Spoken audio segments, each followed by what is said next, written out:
This is week November 30th. This is our commission briefing. Oh, Mackenzie, are we on the record? Okay, thank you. All right, so let's go ahead and get started. We're going to start with support services. Frank? Good morning. Thank you, Commissioner.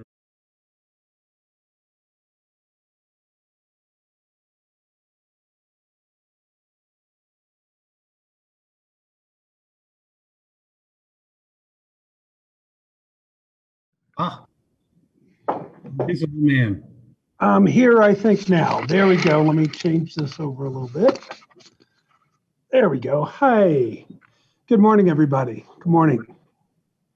The two things we have, the first one is a FY20 Emergency Management Performance Grant, EMPG grant.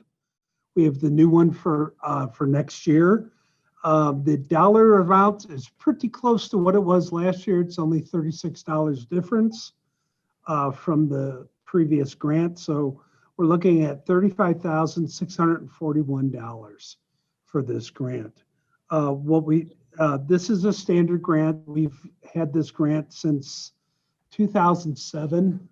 This grant it helps us actually supplement some of the needs that we have here for Mason County when it comes to like our alert sense, when it comes to some of the other projects that haven't been budgeted for, that we're actually replacing all the computers. We're about halfway done with replacing all the computers in the EOC using this grant. So what we would like to do is get approved for the signing of the EMPG 21-121 contract.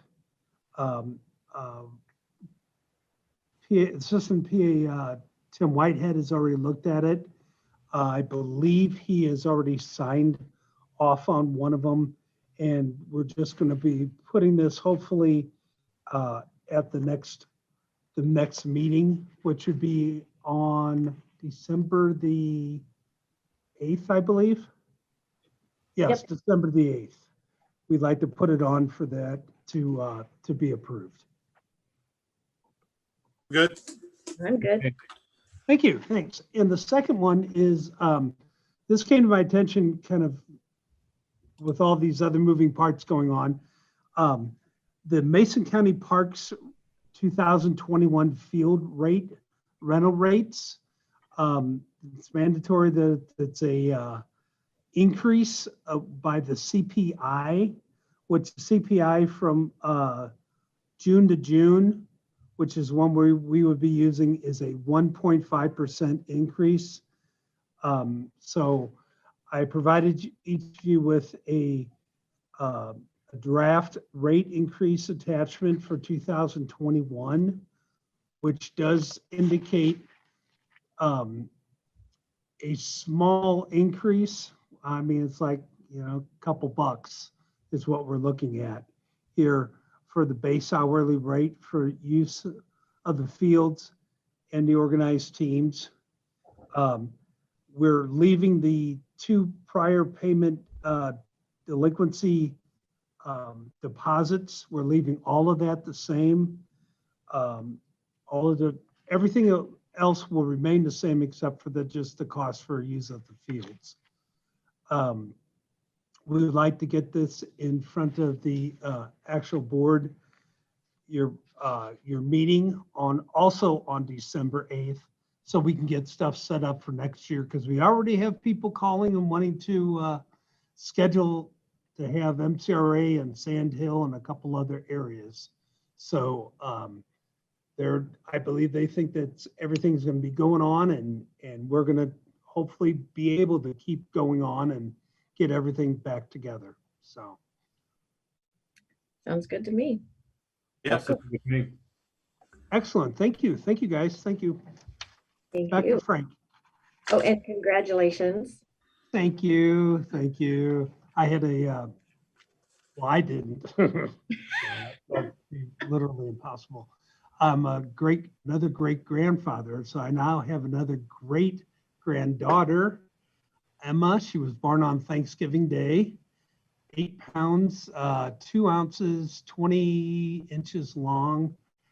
The cutest little girl I think I've ever seen ever in my life. And it actually, it made our day. It really did make our day. So we haven't got to, we obviously see her video wise, but our daughter that lives down in Yam Hill, we're planning on doing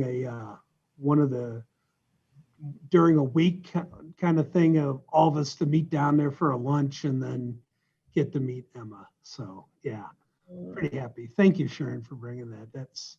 It's a good thing. It's a good thing. Congratulations. Thanks. Love being a grandparent. It's awesome. Mm-hmm. Oh, Frank, you're muted.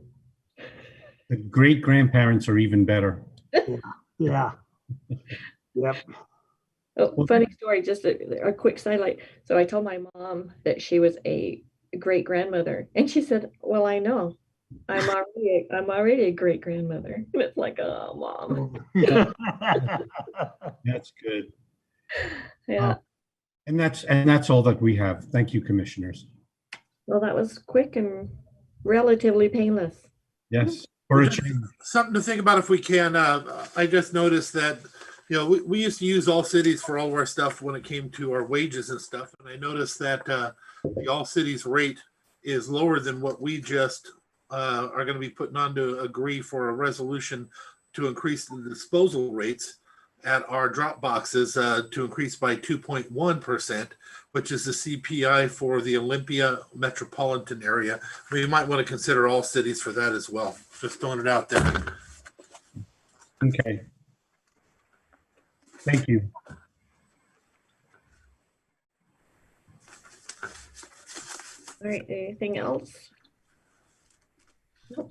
All right, let's move on to community services. Dave? Hey, good morning. Good morning. So we only have a couple items today, and I think we'll start off with Alex, please. Okay. Good morning, commissioners. Good morning. Hope everybody had a good holiday weekend. It was good. I'm bringing our water quality program updates back to you today. I'll give you kind of a quick recap. So what we're talking about here is a combination of our 7 shellfish protection districts into a single county district. We're hoping that this reduces administration and provides more transparency for the public and partners to engage with us on. Each of these districts requires some level of management, and as shellfish growing areas open and close, funding in this program is very limited.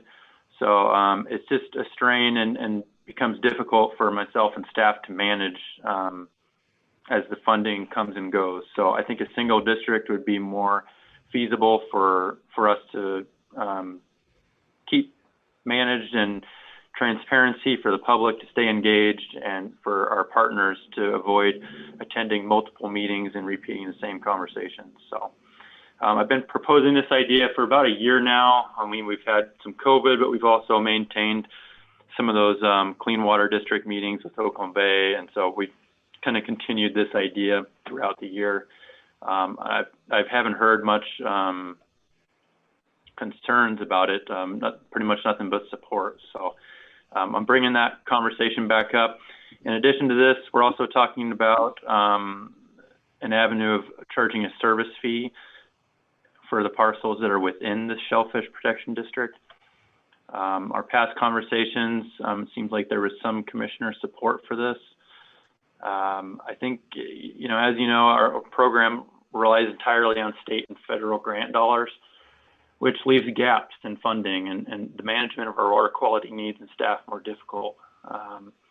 Staff pay attention to these, grant end dates, and it worries them, is their position going to remain, and it makes it difficult for management to, maintain a program in response to our water quality needs with these gaps in place. We talked about the Stormwater Task Force last time. So in 2011, they found a need of around $600,000 for public health portion of a clean water district. What I'm talking about is something much more scaled down. You know, this work I think is scalable to some extent.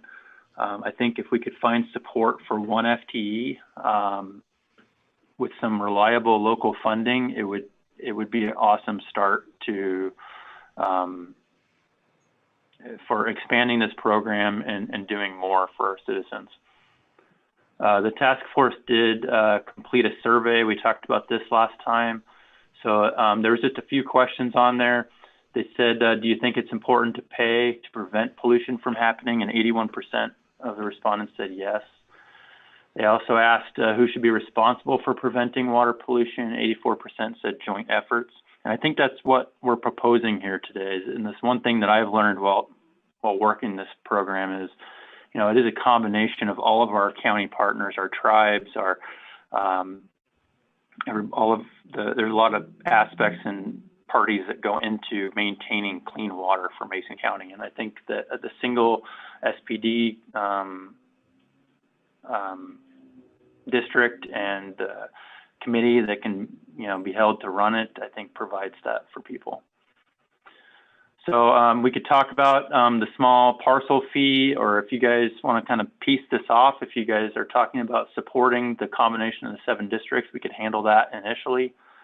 In addition, Hood Canal Coordinating Council has received some funding to help counties find funding solutions like this.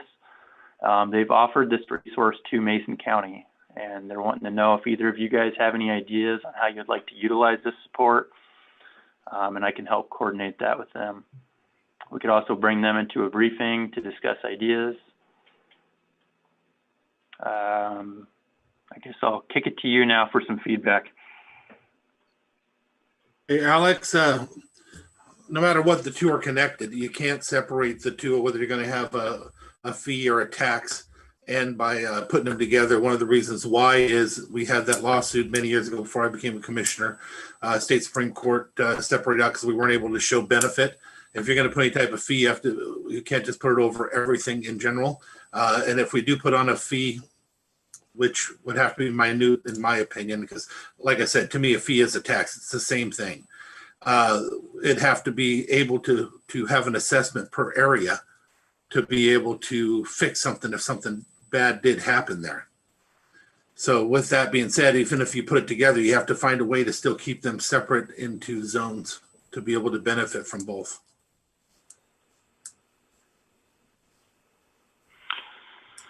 Yeah, well, I mean, what we're talking about here is the Shellfish Protection District fee, which I think is a little different than before, but what we're talking about is using that funding to provide one FTE support for PIC work in these jurisdictions. And then we can also use that money for match support and grants too.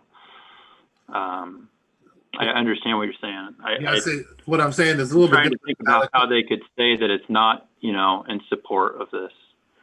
What I'm saying is a little bit different. If you sit there and you have a situation down here in Cotton Inlet, we'll say, but that's where we're focusing our money. You have to be able to show that the Lower Hood Canal is getting a benefit from the fee that they're paying. That's what the courts had said. It was not that, you know, you can hire somebody, but you got to make sure that their work and their efforts go to the entire region, and that person that lives up in Dewatto gets a benefit from paying the tax or fee. Right. Well, and I think that's one of the true benefits of having this countywide parcel fee is that we can do that. You know, right now we're working completely off projects, and one of the problems with that is it confines you so much to an area. So if we have a project going on in Totten Inlet and we have staff working there, but we get some sort of PIC or downgrade or, you know, a failing septic, some sort of concern over in Hood Canal, we have to look, you know, for grant funding. We have to search our grant contracts to make sure we have funding to go there. So I do think the funding would be tied to all areas of Mason County, because we'd be able to put hands in every area depending on where the need is. Again, I'm just saying it's not as simple as that. We had that $5 fee. It went to the conservation district in order to do the same type of things, but we were not able to show the benefit, and that's why it came back. But again, I wasn't here. I was just a citizen at the time, but it still haunted us for a while when I first came in. Yeah, no, I wasn't here either, and it's been hard to find information around that. I've been trying to ask around, but there's been so much turnover since then. It's been so long. Alex, what level of a fee would you be recommending? So I think, like I said, if we just tackle this for trying to find support for one FTE, I think we could talk about something $5 or possibly even less with the amount of parcels that I'm counting to support. So I think it'd be pretty minimal fee, and it'd give us kind of a start for a reliable funding source. And later on, as we have more time and abilities with that to, write reports and dive into, some more routine surveying of our areas, then we might be able to find, expand on that, or reduce even. It's just kind of a starting point, I guess. And as I look at, the map that you're proposing for the Clean Water District, can you talk a little bit? It doesn't seem like it matches up one-to-one with what we had, with under the current multiple districts. Can you talk a little bit about how you landed on this configuration? Yeah, so what I was proposing here, and I think the RCWs support this, is all areas draining into marine shorelines for Mason County. So what I did was I combined all of our watersheds with the exception of the Chehalis, because that does not drain towards a Mason County marine waterway. So that's what that's based on. Now you'll see it is different than the current SPDs, but our current SPDs, like I said, have not looked at this as a county-wide approach. They've picked and pieced together their boundaries, as the needs and programs were initiated. Some of them are overlapping, some of them, leaves gaps in the areas. This just provides a more county-wide outlook. There's, the biggest probably change would be the area that's around Hoodsport and the west side of the canal, or the northern part of the canal. But again, that's all area that, just because we haven't had a closure yet there doesn't mean that we don't have a responsibility to prevent it. Yeah, I think that makes a lot of sense. I mean, looking at the way it is, now that certainly is a big gap north of Annis Bay, up to the county line with Jefferson. How would you see, how would you see this sort of complementing work that's being done in Jefferson, Kitsap, and Pierce and Thurston counties? How do we complement that? I mean, water moves, right? And so how would this program complement that work? Well, I think it would. I mean, Jefferson County has a similar approach that what we're proposing. If you recall, they're one of the kind of examples that I provided you on kind of what other counties are doing. Jefferson County has a similar clean water district that encompasses all of their Hood Canal and waterways in the Puget Sound there. And they have, some routine work that they do. And then they're constantly going after grants too. So, I mean, it would allow us to continue our regional participation in the Hood Canal regional PIC program. And then on the south side, they've started up our south side regional group too. And this would allow funding for us to stay connected with these partners as well and work with them closely, despite, even if there is a funding gap there. Great, thank you. I'd be very supportive of it if we could hammer down the issue of per parcel, what that looks like, and I don't know, maybe you can find the court ruling that Commissioner Netherland is talking about, so that we avoid some of the pitfalls there. but I think this is moving in the right direction for me. Great, thank you. I know, Alex, we've talked about this if we're at the Oakland Bay, our meetings, and I know we have another one coming up this week, I believe. And everyone in there was very supportive of heading this direction. But I would be interested also in knowing the fees and what impact that would have on our people. But otherwise, I'm supportive. I also asked that we do a little consideration about some comments that are made. We want to be very careful. To gain my support on this, there would have to be some type of protection here. You kept using the term of this is where we could start. We'll see what we can do later. I don't want to start at tax because you made a comment about, maybe roll it back. I don't ever see them roll back. Maybe you can point one of those out to me, but it doesn't happen. So if we do something here, we need to have sidebars to make sure it doesn't roll over our community. Yeah, and the last meeting we had some similar conversations with that. I do think we could write that ordinance into there to where it's going to require, commissioners' support for any type of expansion on the fee or the program itself. So, Alex, so one of the things. Go ahead.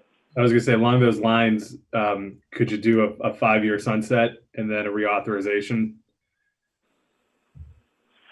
Yeah, that is. I believe that's how Jefferson County wrote their ordinance up, to where you have to go back to the commission for reapproval after so many years. Gotcha. Thank you. And as far as products, I think we'd be able to put together, a more consistent annual report for our community and our residents, for those that are interested, and show them, what this money is going towards and what we are achieving with this program.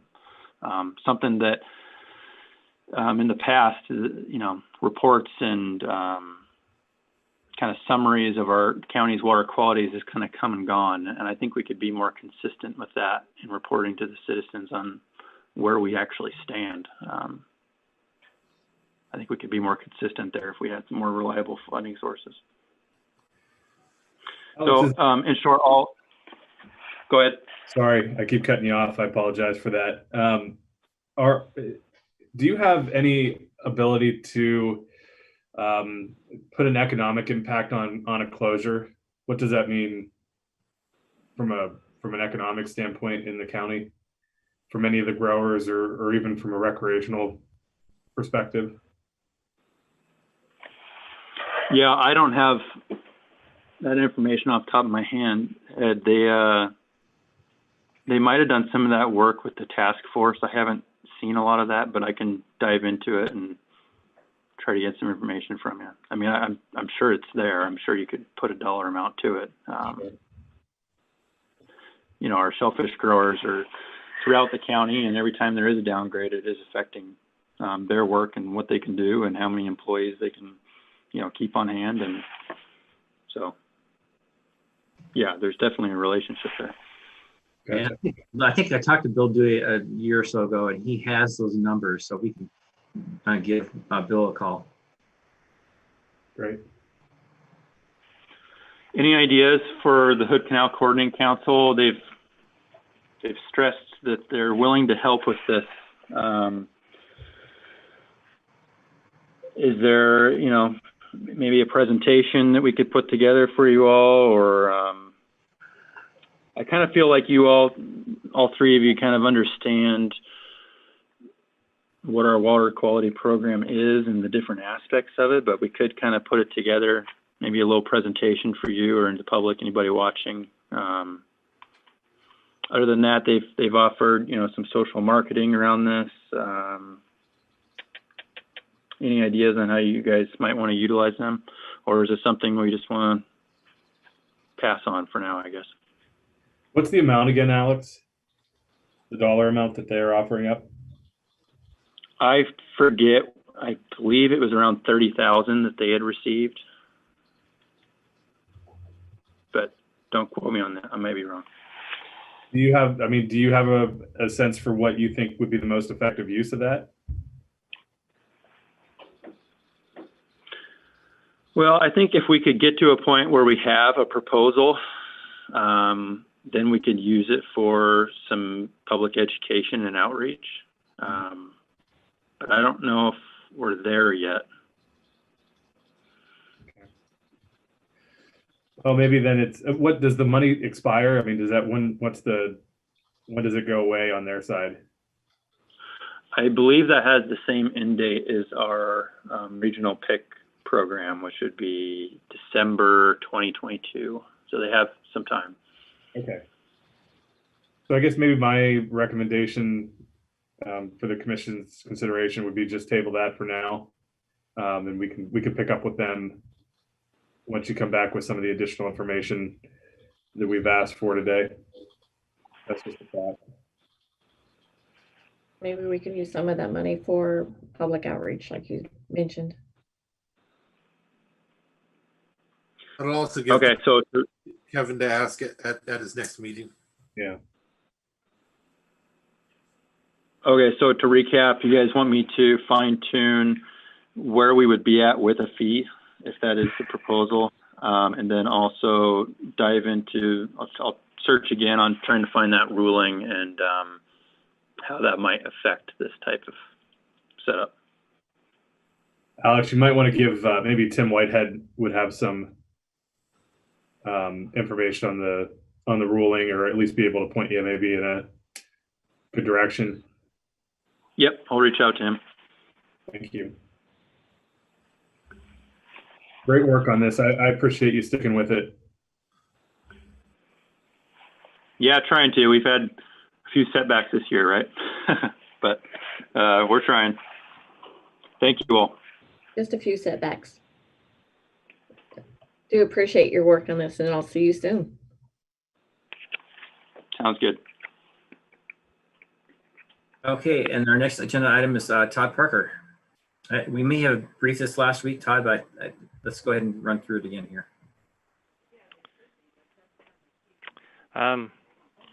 Okay, I mean, I had it on the 11:30 agenda, but this is a second amendment for the COVID outbreak emergency housing grant. So this just extends the date from the end date from December 31st, 2020 through June 30th, 2021 with the Department of Commerce.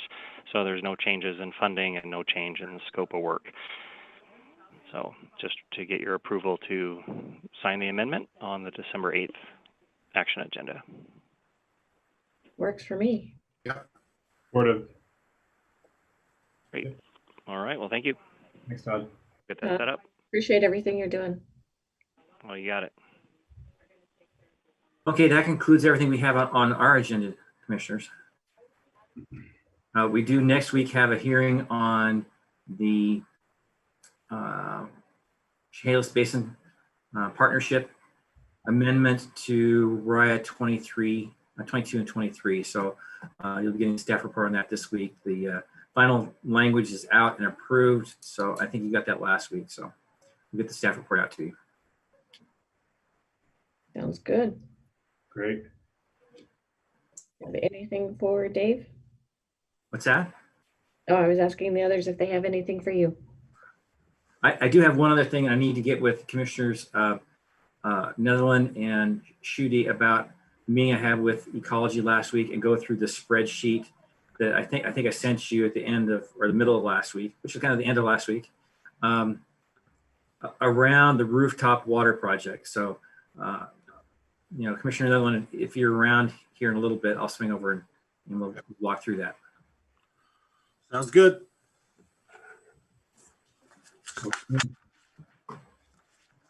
All right. That's all I have.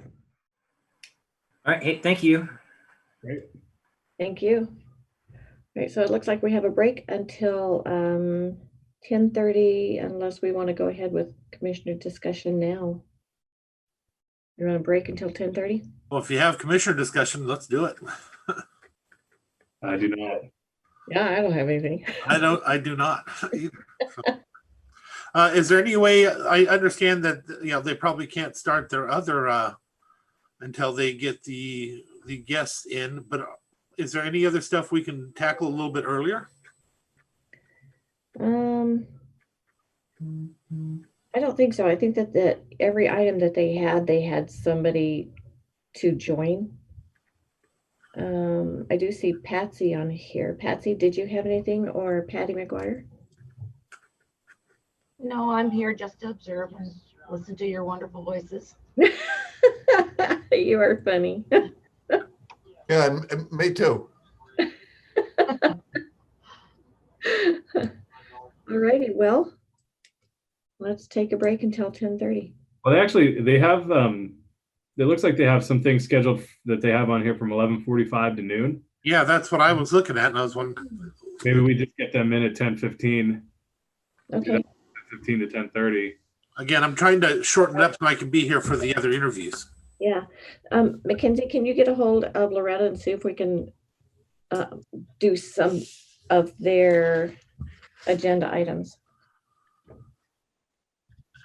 Okay. Thank you.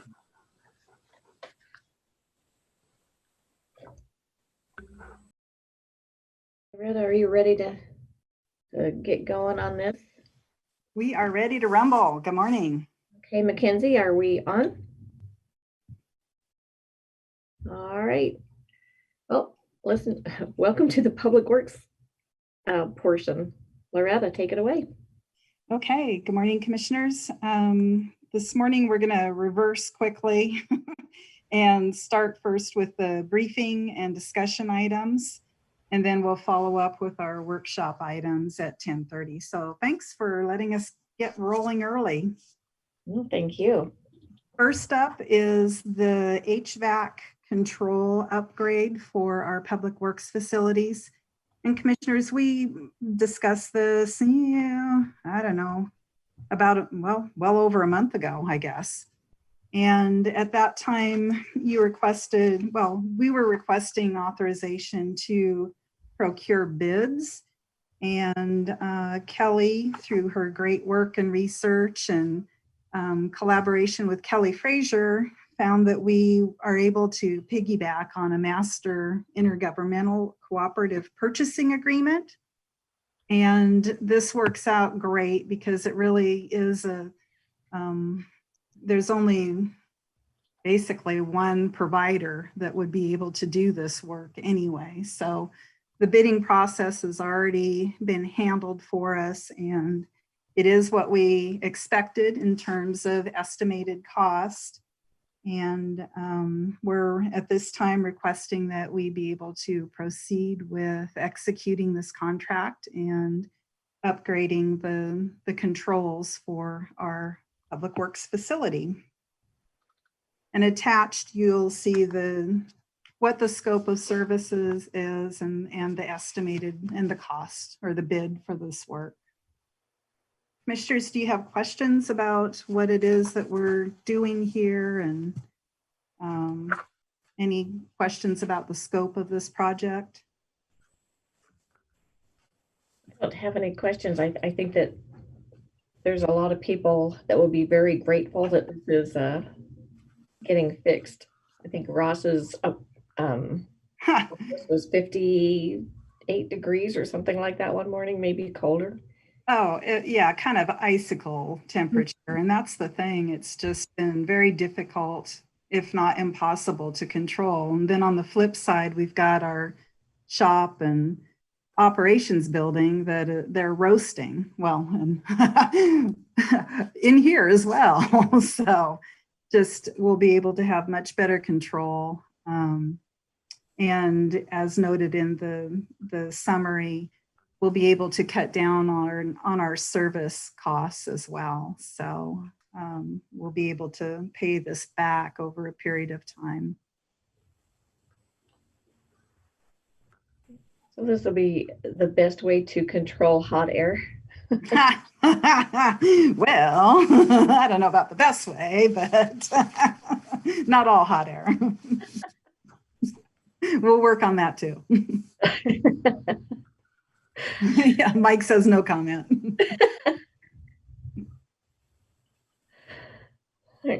Commissioners, any questions, comments? We're good to go. Good with me. Went over it last time. All right, thank you, commissioners. Next up, we have a franchise agreement application for Sunrise Beach Water System. This is an existing system, and we're simply renewing and re-upping the franchise agreement. And we're requesting approval to set a hearing for Tuesday, January 5th, 2021 to consider the re-upping of the franchise agreement. Sounds good to me. Same here. Yep. All right. And Mike has an announcement for our road supervisor position. Good morning, commissioners. We went through in-house. We interviewed several different employees, and the committee recommended Brian Chrisman for promotion to the road supervisor position. And after talking with Brian a couple of times afterwards, I think they made a good choice, and I think with his experience with the crew, it'll be a smooth transition for us. That's pretty exciting. I'm happy for Brian. Yeah, it is. And the road. Yeah. We're excited for, as Mike said, his expertise and experience, and looking forward to it. So we would request to start the process to backfill his operator's position. Although he's still on, I believe it's 6 months probation. Correct. To return. Mm-hmm. Gotcha. I'm good with that. Yep. Yep. Sounds good. All right. Great, commissioners. Well, we've got about 7 minutes or so before Michael Lubovich with Kennedy-Jenks will be jumping on and to give us an update on the Belfair sewer project. And then followed by that, we'll have Michelle from DOT to give commissioners an update on the status of the freight corridor project. And Ian Lee with Skillings. We got really the show going this morning to talk about the Romance Hill design connection project. And then Mike will wrap up with the Log Yard Road project status update. And let's see, other things of interest that we've got going.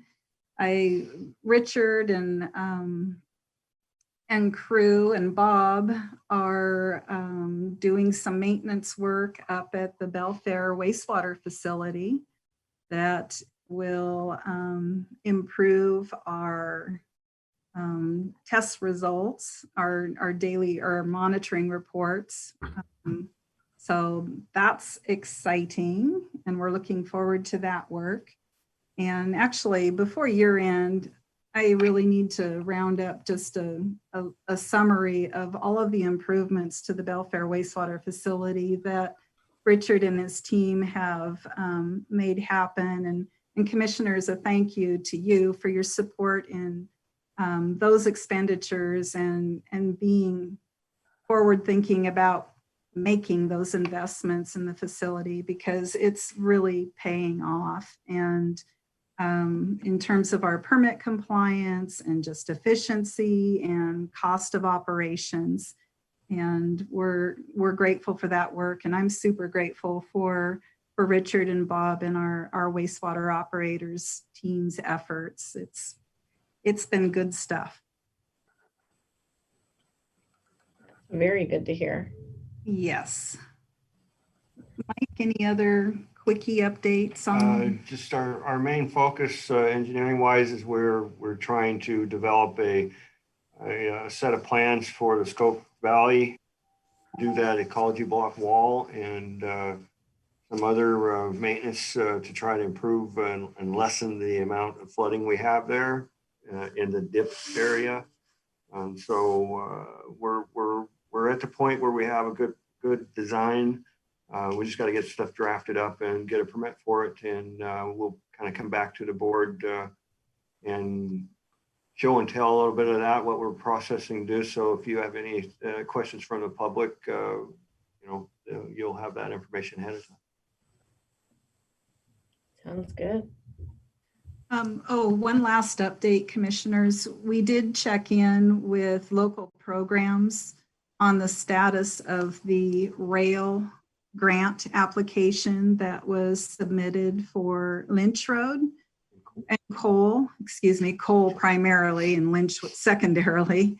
And we are kind of on the bubble. They are able to fund, I think last time I shared that there's funding for about half of the applications that were submitted, and we're at 19 or 20 out of 30 some applications, and they're funding right around 14 to 15 at this point. So we're close, but no cigar at this point unless some other of the projects don't move forward. And they're right now performing field inspections of the various projects. So it's possible there could still be some sorting and sifting on priorities, but that's where we sit at this time. That sounds good. Well, at least we're on a list. We're on a list, and actually it's higher on the list than I was wondering. So I'm pleased with where we are. Not quite there, but so as a backup to that, we're actually going to do some survey work ourselves and kind of take a look at what it would take to do at least a temporary improvement to the site. And so we'll be contacting the Navy Railroad and see what the permits would be to actually, entertain doing something with our own forces. Oh, that would be awesome. yeah, because the next call for projects will probably not be for another 2 years if we're not funded this round. Well, I appreciate you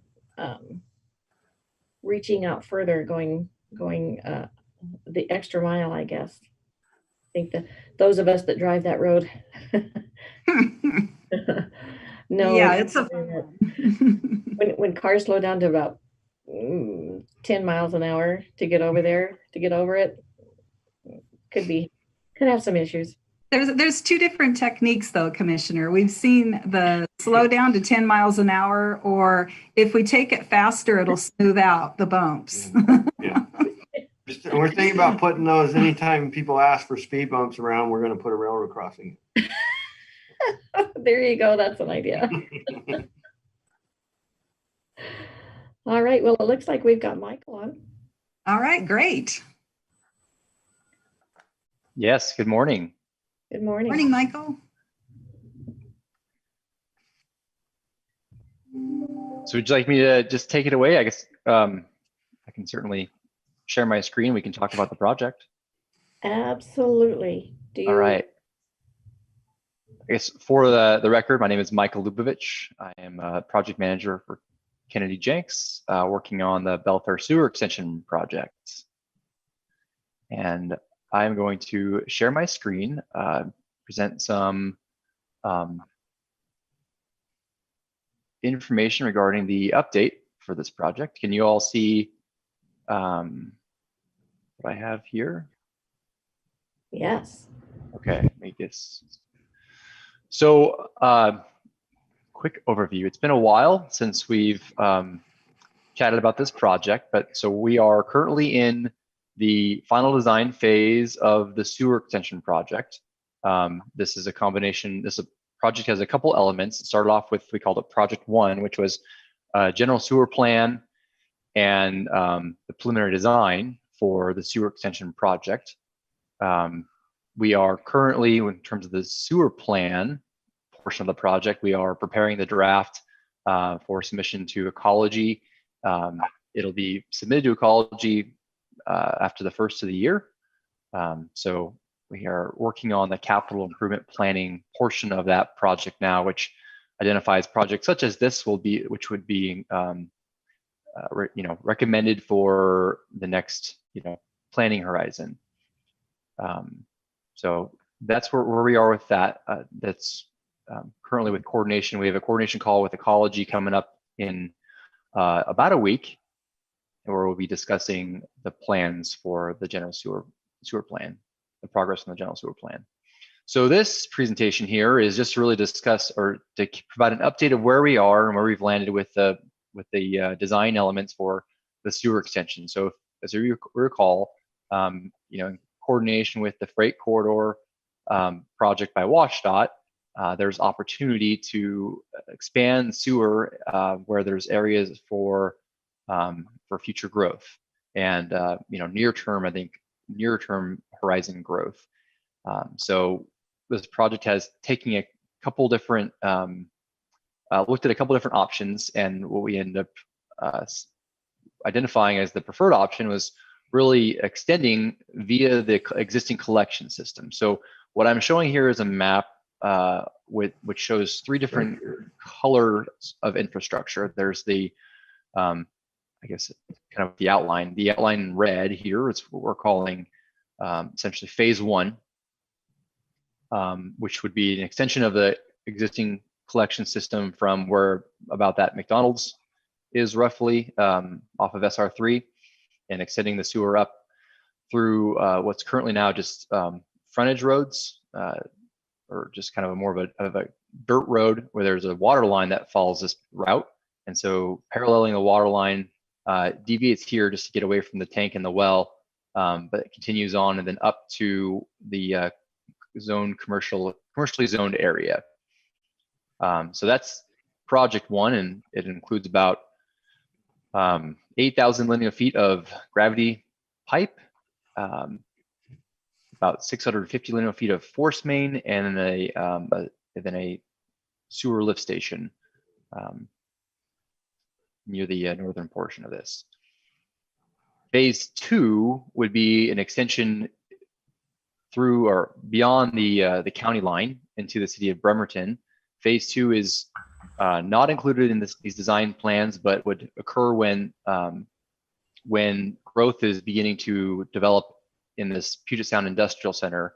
At that point, the city of Bremerton would be looking to build a lift station of some sort, just given the topography, to get it across the existing or the future highway, the future freight corridor, and then it would flow via gravity into the newly developed collection system down to all up to the treatment plant.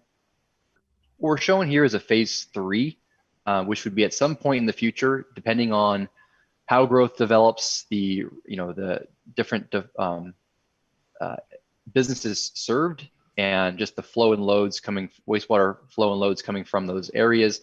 There could be a future way down the line where, or future phase way down the line where the city of Bremerton would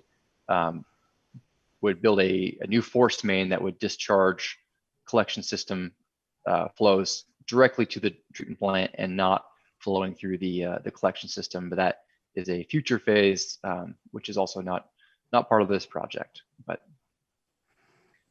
so what I wanted to do is just walk you through I guess any questions at this point?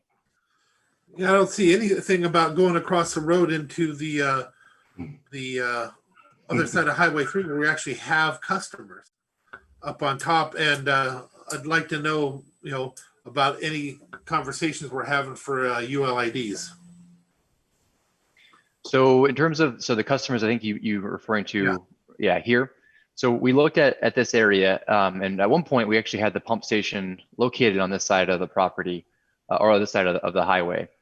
And looking at the area, the service area here, the number of customers, we actually had tried to get a sewer installed with the roundabout crossing. We looked at getting a sewer installed with the roundabout project, and the timing of that didn't work out to get a future dry line here in it at the time, and that would have served a future pump station located in around this parcel area just north of SR3. When we looked at the cost to increase the sewer line and route it here for the few customers that were present, it was a pretty significant cost increase for the incremental benefit. What we settled on, which made more sense from a cost benefit analysis, was that a larger sewer lift station here could certainly serve a smaller lift station that would be located maybe some point here. There's a low point in the system right about here. And that's where in the future, should these businesses or future growth, really necessitate the need for expanding sewer into this area, then a smaller lift station, more of a grinder style lift station would likely be installed here. And that would just run a low pressure gravity across the highway. So we wouldn't have to route deep sewer across this highway, and the cost of the casing, the cost of all that effort would have been significant, and I'm not sure it would have been able to recover that within any reasonable amount of time. So there is flexibility to service this area in the future. Should that be a direction that that the county would like to go, it would just require small infrastructure improvements right here with the pump station, and then a low pressure force main across the highway. Commissioners, if I could jump in for a second. And we do have one property owner that is definitely looking to expand within the next couple years or so and has expressed interest in connecting. So we're coordinating on that front. You're talking about on the other side of the Highway 3. Correct, yes. We're looking at, it's so funny because we're looking at, we can't afford to go over to the existing customers we have, but all the stuff we're doing right now is for an area that has no customers at all.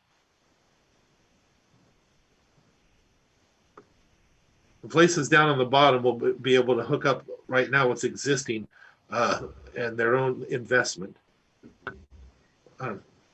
Again, I'm still having issues with some of this, guys.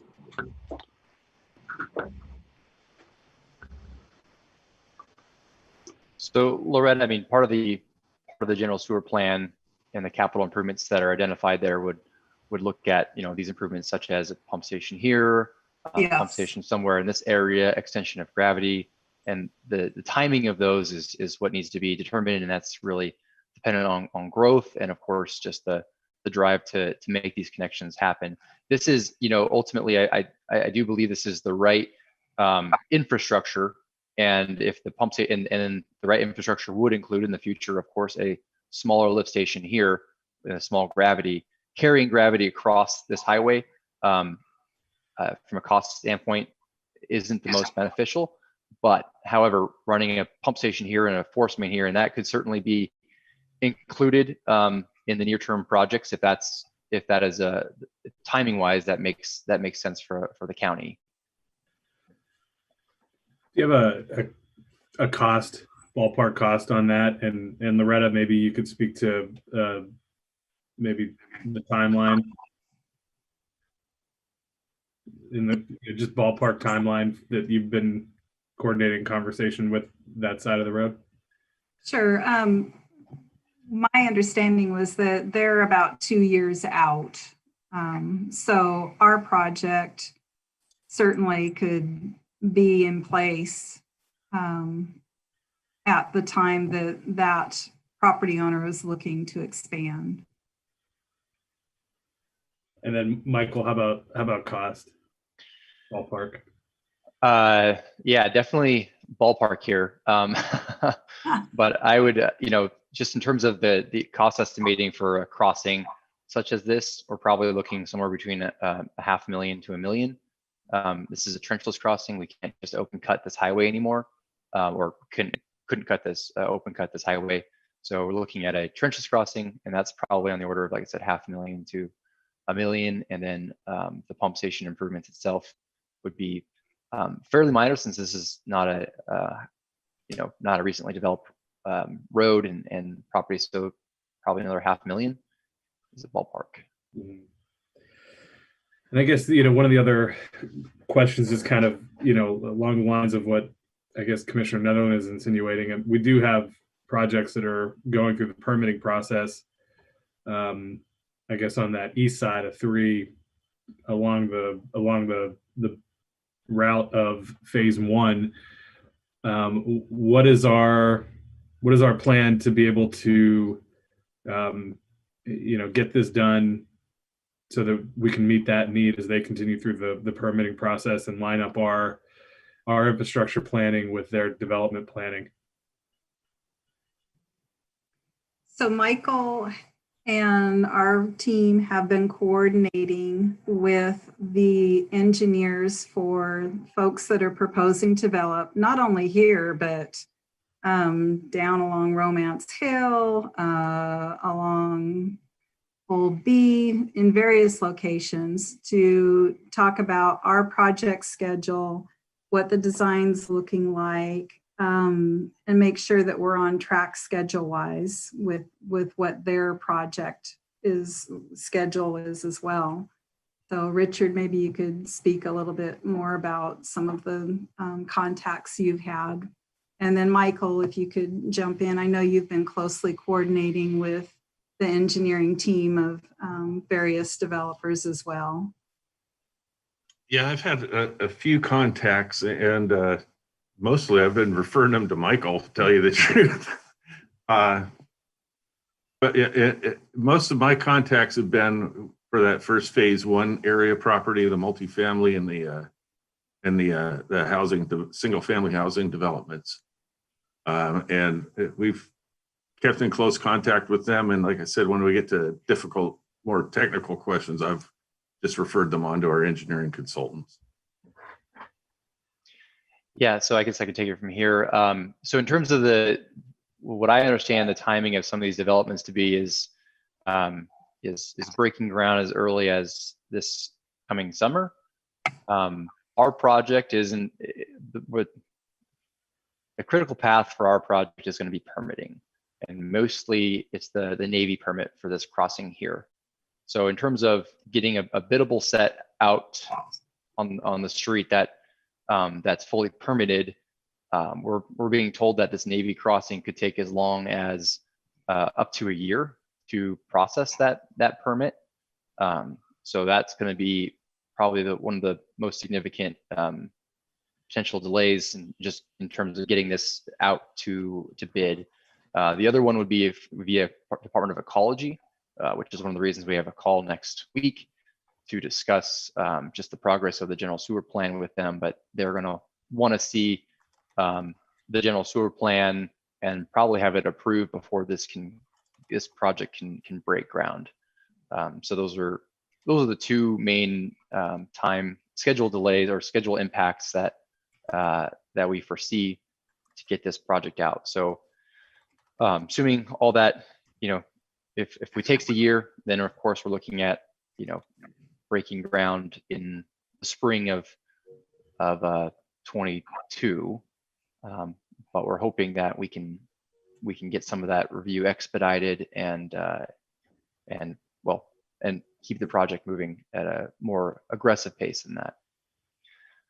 So that's the near-term development is what I hear. We've been in contact with the development that was supposed to occur up here, and apparently that has been, I guess, put on hold indefinitely, is what I understand. And I'm hearing about other developments, but nothing has been. I mean, we're really relying on is what's been actually submitted to the county for pre-application, and that's what's driving our understanding of the schedule.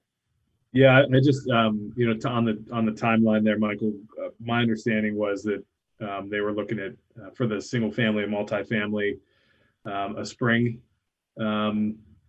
groundbreaking, and so if you could maybe just run that down, and make sure that I don't want this to become a self-fulfilling prophecy, where we're out of with all this to kind of be out of communication or have a different timeline in mind. So if you wouldn't mind just tracking that down and confirming that and trying to figure out how we get into alignment. And I think there's probably work we can do on the permitting side with the Navy and that kind of thing. So I appreciate you bringing that up, but really just want to make sure that we're singing from the same hymnal, so to speak. Mm-hmm. Yeah, I appreciate that. And in addition to that, we've talked about strategies to phase this construction work out. If this permit is going to be the main schedule impact, we could always advance this portion of the construction earlier, and then this second half of the construction project would then just follow later when this Navy permit has been processed. Yeah, thank you, Michael. 'Cause that is exactly what we were discussing, was various schedules so that we can be in sync with what development is being proposed. And Commissioner Schutte, yes, we all are on the same page that they're preparing to break ground in spring, and they've got quite a bit of earthwork to do. And so that's why Kennedy-Jenks has advanced the design to the point that it has, so that we know what those grades are for the sewer and how that relates to finished grades that are being proposed for the site development. Great, I appreciate that. And then the other thing that I would just kind of note too, and is when we had accepted Commerce's offer of the loan portion of the funding for this, there were different triggers in there for reducing even further the interest on the money that we borrowed. Down as low as 0.25% interest on the loan, which is an even further savings than what was already extended as a base interest rate. And so just keeping that timeline in mind for those triggers, I think is also a concern that I have, so that we're really absolutely plugging away so that we can maximize the savings that we can have on the interest. Yeah, absolutely. And I think Michael hit it on the head. They've met everything in terms of their schedule and timeline. We're a bit concerned about where we are with ecology and their ability to review and approve and turn things around. And so we're looking forward very much to our meeting with ecology and making sure that they understand those points as well, and what we can do to make sure and reduce our schedule. Make life easy for them to review and turn things around. Definitely appreciate that. Thank you. Yeah, thank you. So this might be a stupid question, but I'm going to ask it anyway. So the phase 2, if the bypass, well, I guess the freight corridor, if it is put in, if it's already in, wouldn't it be cheaper to, I mean, you said that it's trenchless, so you can't cut through the road. Does that still matter when the corridor is in? Good question, Commissioner. So are you referring to, I apologize, this crossing right here? Yeah. Yeah, over. So phase 2, when we're putting in, you've already got some people up there in phase 2 that could attach to the sewer now. And you said that one of the reasons that you were putting that into phase 2 was because of the cost and the timing, and that you couldn't cut through the road. So my question was, if we already have the freight corridor in, are we still prohibited from cutting through the road and making the cost less? So I think we're talking about two different crossings potentially here. So the existing customers are on the north side of SR3, where there's the existing highway. Mm-hmm. The freight corridor is this green line here, which is there's no existing customers in this vicinity as of now. Right. So with so the highway's here, and if we were to cross this now, we couldn't just put an open trench through the highway. The WSDOT would require us to use trenchless construction to go under the highway so that we don't disturb the road. For this one, you're absolutely right. We could very well easily install a an 8-inch force main that goes from one side of the right of way to the other side of the right of way, and WSDOT would then, once they build their highway over it, they would be required, and they would on their own case this pipe according to their own standards. And that's been in discussion. The branches here in yellow really hinge on the coordination between the county and the city of Bremerton. Since this line would mainly serve the Puget Sound Industrial Center, of course, owned by City of Bremerton limits, or within City of Bremerton city limits, and they would need to really put in that commit to that investment for this infrastructure here, and that is where we're currently in. I guess the county is currently negotiating with the City of Bremerton in terms of how much infrastructure they would like to construct as a part of this loan or available money now versus installing it later when they actually start to see growth develop here. I think I was more targeted toward the log yard road and to the folks on that area, so I was just trying to figure out determine if we could, when the corridor is in, can we go over SR3 and help the people that are already up there on log yard road? Does that make sense? Yeah, I think so. I think I understand it. So at any point the county desires this, you can install this future infrastructure, the pump station and the low pressure force main to cross this existing SR3 highway at any point. There's no, if they were working on another project to open cut, like a roundabout project would have been a good example. That would have been a good time to put a line in across the highway using trenched methods, because they're literally cutting up the highway already. That window has closed. There's no opportunity to really just lay a pipe open cut across this highway anymore. So there's really no, so the driver for the schedule, what allows this, there's no limitation on when the county could elect to build this infrastructure. So you could say today or next year, we want to install this pump station and this force main to service these properties, and then it can be done, obviously, if as long as the funding was available, and of course this general sewer plan is approved. So those are really what's holding that back. The only reason we stopped at this point was from a looking at the core needs for this project, and really the intent of this project was to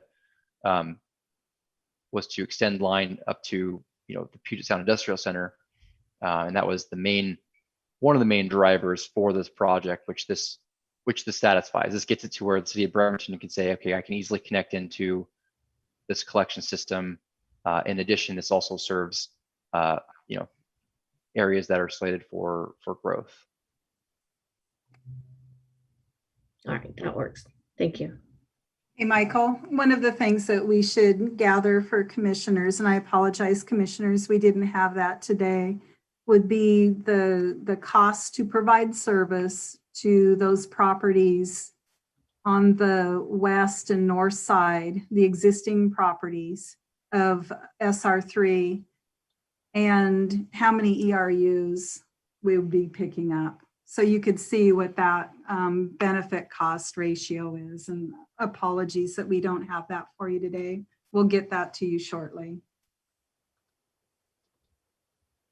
Just ask when you do, please separate out the additions that we are already getting because of the existence of the sewer. Granted, they're not in there yet, but you can't give credit to this project for projects that are already coming in because of the other existence of it. So when you're looking at the 340 ERUs, please don't include them as the benefit of this project.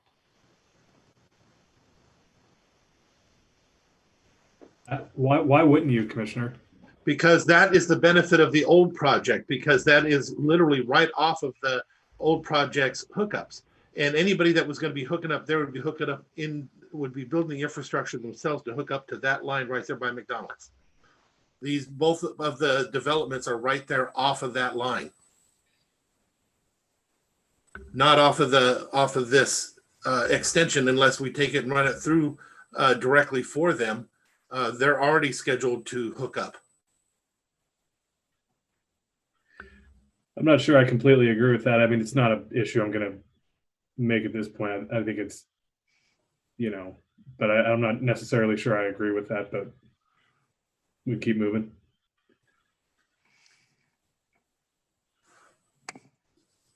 Let's see. Oh, and one other point. I'm sorry, before we jump off that, Michael. Sure.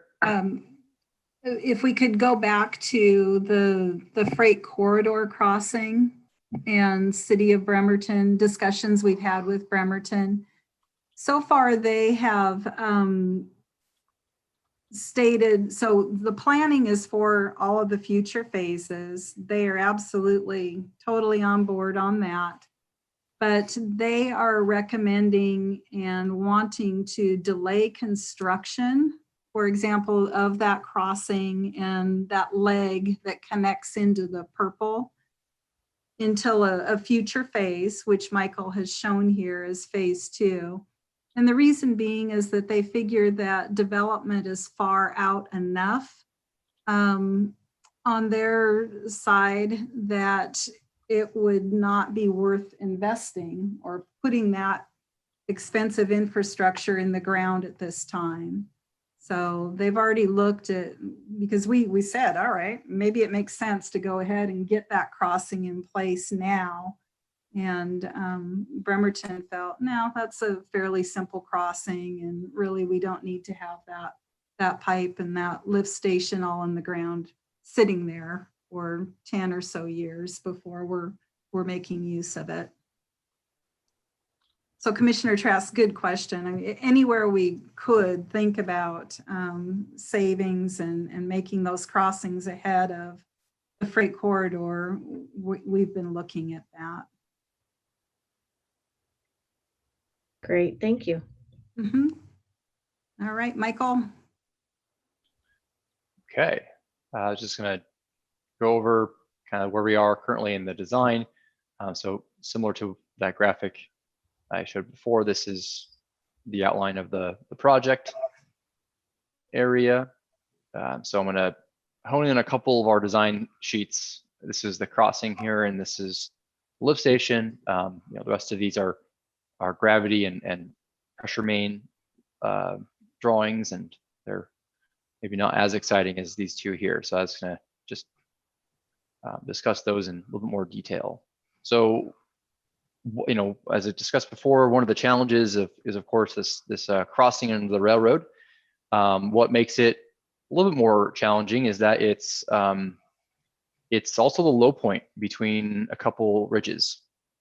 And so what this ends up doing is it ends up driving. So I'm going to show you what we are looking at right here. So this is the center line of the railroad. If you're looking, let's see, how do I explain this? So if I were to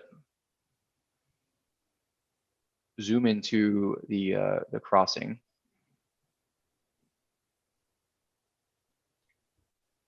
so the railroad runs here, and that's what we're doing, is basically just taking a cross section. So if you were to look, I can draw on this. Can I draw on this?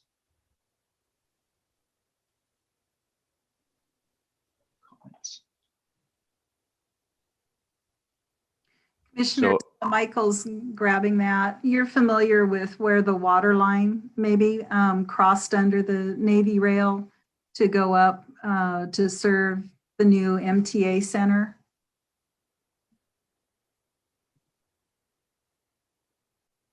This is the location we're talking about. Mm-hmm. So I can highlight that too here. The water line, let's see if I can make this work here. Water line runs roughly here. And this is the sewer line crossing. So what we're talking about is basically an open pit here, an open pit here, and you run a line under the railroad track, which runs a lot of lines here, but railroad track is there. I'll make this maybe a different color. Change the color. Oh. So what we're doing is if you were to take a snapshot looking this direction from here, that's what we have right here. So I'm looking north essentially down along the railroad and going from left to right or west to east. Here's the sewer line that is crossing under the railroad track. So like you can see this dashed line here represents the topography or the ground surface adjacent to the railroad. So you can see that the railroad sits, as a low point between these two high spots. And so that drives down the depth of the gravity line as we're continuing to cross along. We'd like to keep it gravity so that there's less infrastructure to maintain, and it's just an overall a better strategy when possible. So for that short segment here, the gravity line gets a little deep, but this is all undisturbed area. So not trying to shore up with buildings on either side of the trenching. So that makes construction easier. It being just all greenfield project. So wanted to just highlight this is the trenchless crossing. This is the drawing that is going to be submitted to the Navy for permitting purposes. There is an existing easement for the water line. There. So there's an existing easement for this water line, and the goal here is the objective here is to get the sewer line installed within the existing easement. The easement language, it's a utility easement, and it does indicate that that it would serve not just water but other utilities such as sewer. So it falls within the language of the easement, and that would help expedite the review process by the Navy. So that's the current strategy is to get that installed approximately there, and then from there it continues on up to the pump station and force main discharge. So this is that drawing, that first drawing that I showed on there on the overall map key or key map. Any questions about this and this, I guess, this process? Not for me. Okay. The other drawing I wanted to show is just the lift station itself, the site plan. So trying to keep this, simple and have it mimic the other facilities that owned by the county, specifically Pump Station 1 was really the basis for the way this looks, providing similar features. There's a 3-sided canopy structure here that would over the electrical equipment. So you have just an overview here. We have fencing. So everything is in gray is within the fence line, and it's all pavement. You got a fence that goes around it. You have a gate to access. You have your wet well where your pumps sit, and they discharge into a mechanical, valve vault, which will have the valves to turn on and off, open and close the pipes. They join together and they discharge through the force main, which is the pressure sewer that goes out to the 650 feet of force main that we show on the first figure that goes out to the collection system. So sewer comes in, goes through the pumps, out the valve vault, and out to the street. We've got electrical equipment here. We've got a standby generator here to provide backup power. And then there are odor control or provisions for odor control over here in this side of the building or the side of the site. So picking up where I started, there's a three-sided, there's a canopy structure here, and this is your three-sided construction masonry unit block wall. Provides sound attenuation and a little bit of weather protection. And then this, like I said, the canopy here that protects the workers that are working on electrical cabinets, possibly in the rain. And then the canopy does not extend over the generator. So you have a standby generator with its own sub-base mounted fuel tank. And then utility transformer. And that essentially is the site. We have provisions for odor control. We have a biofilter shown here, and this is actually going to be a future biofilter, and then a future chemical injection bioxide, if needed, depending on the odors that are generated from the sewer collection system.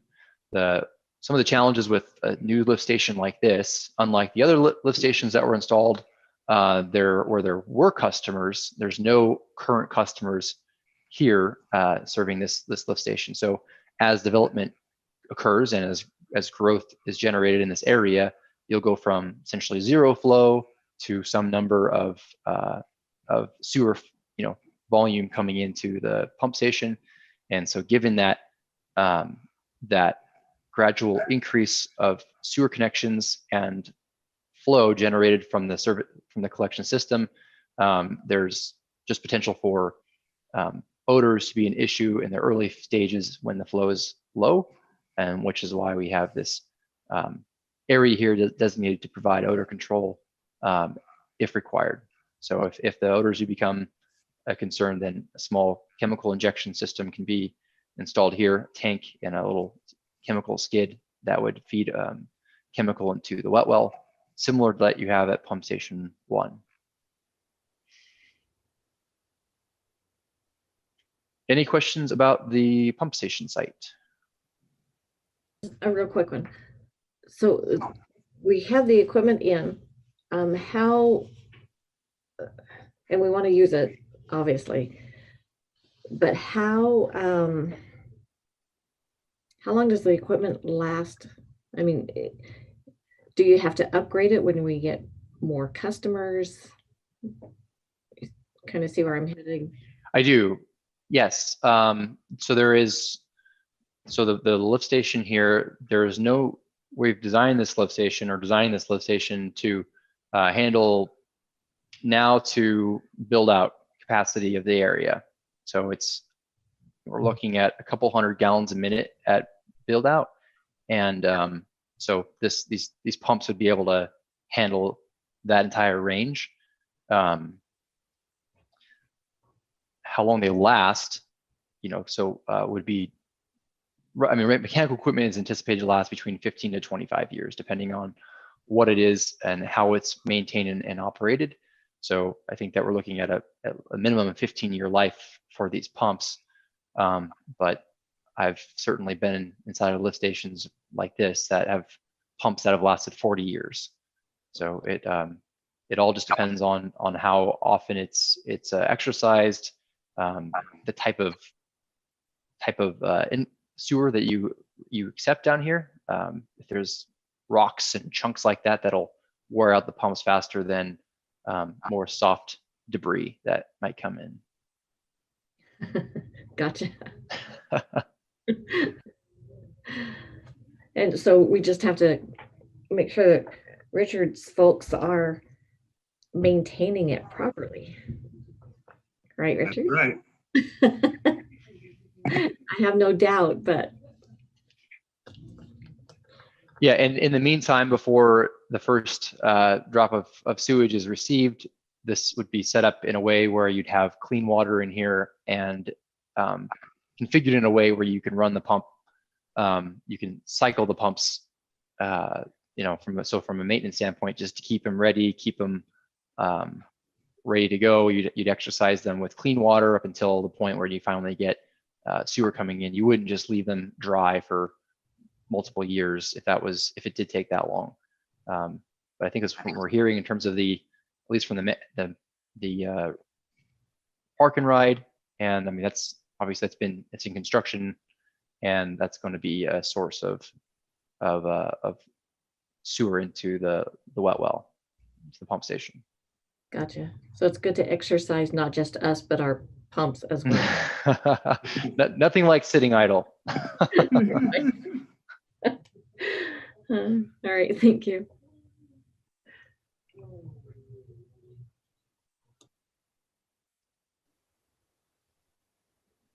Okay. Last thing I was going to do is cover some cost and schedule. So this was the latest engineer's opinion of probable construction cost.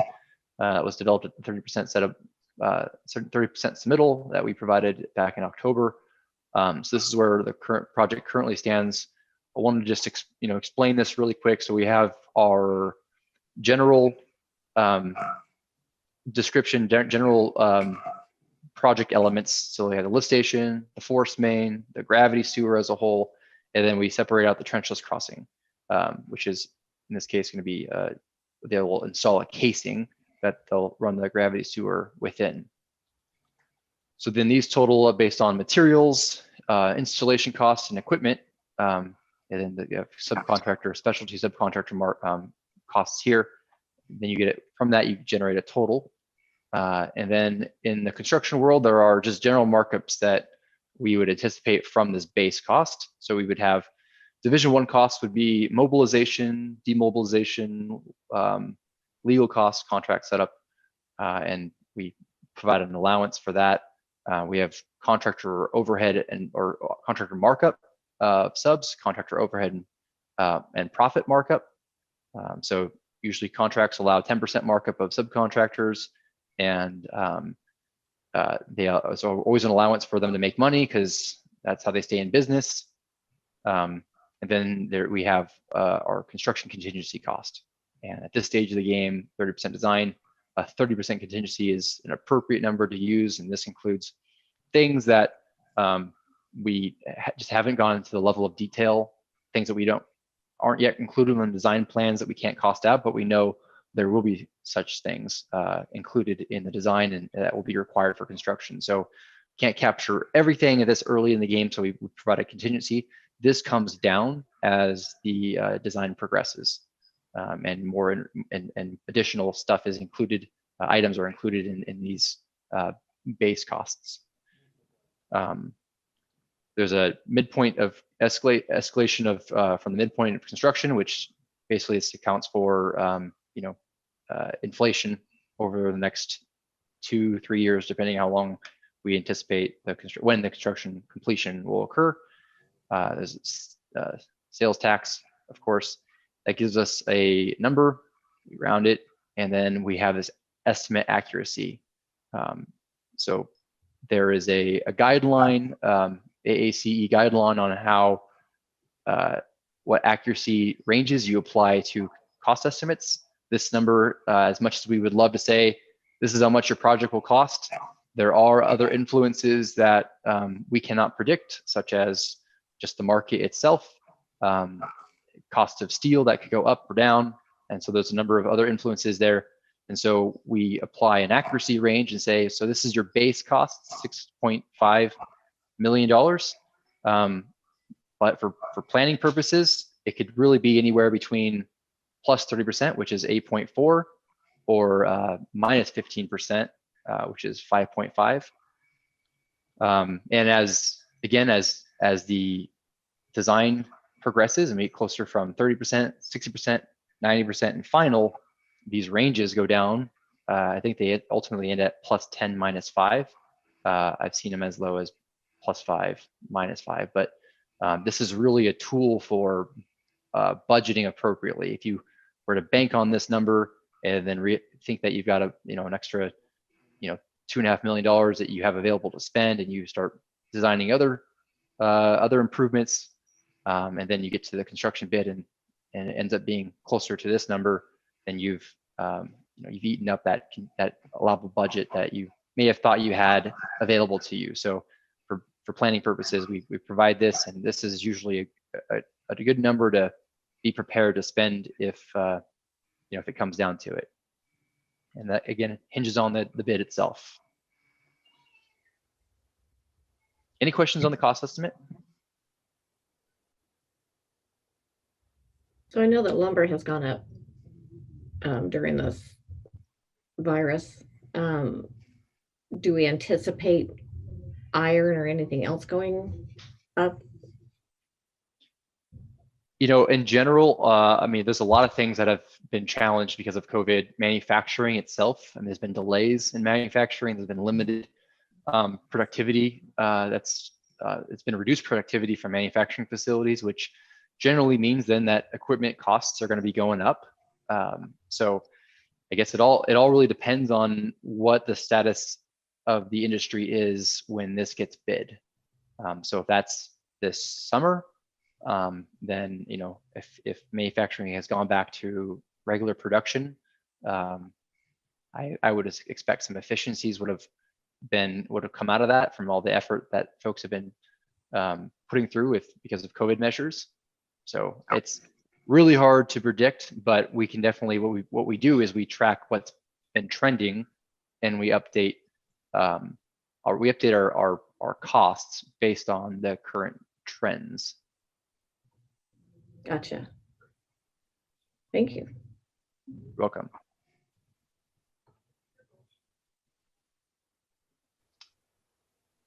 Okay. Schedule. Wanted to show, this is, Loretta mentioned, we're tracking on schedule. This is our latest schedule update, and we're currently working towards, you know, like I said, the 60% design plans is what we're currently working towards a 60% set of plans. We submitted the 30% back in October. We've got several meetings coming up in the next couple weeks to discuss some design features, specifically at the pump station. Of course, then discussions will also with ecology. Right now, we're also advancing that trenchless crossing sheet for early submission to the Navy. So that is one sheet where the design is advanced a little bit further, so that we could get that to a point where we can send it to the Navy to start their process, their 1 year, up to 1 year turnaround process. So I want to get that in as soon as possible so the clock starts ticking for them. And that's what we've done. That's our strategy there, and that's what we're working towards. We expect to be done with the construction set, ready to bid in May. But again, that's what's going to drive that schedule, like I said, is the permitting process itself. We can certainly, if needed, we could bid the project, but we wouldn't be able to really negotiate the contract and get that locked in with the contractor until the permits are secured. And so there's not sure there's necessarily a reason to drive that whole project on that schedule. But like we talked about, there's the potential to phase out the lower portion of the gravity sewer that doesn't hinge on that Navy permit, to keep the development community moving forward.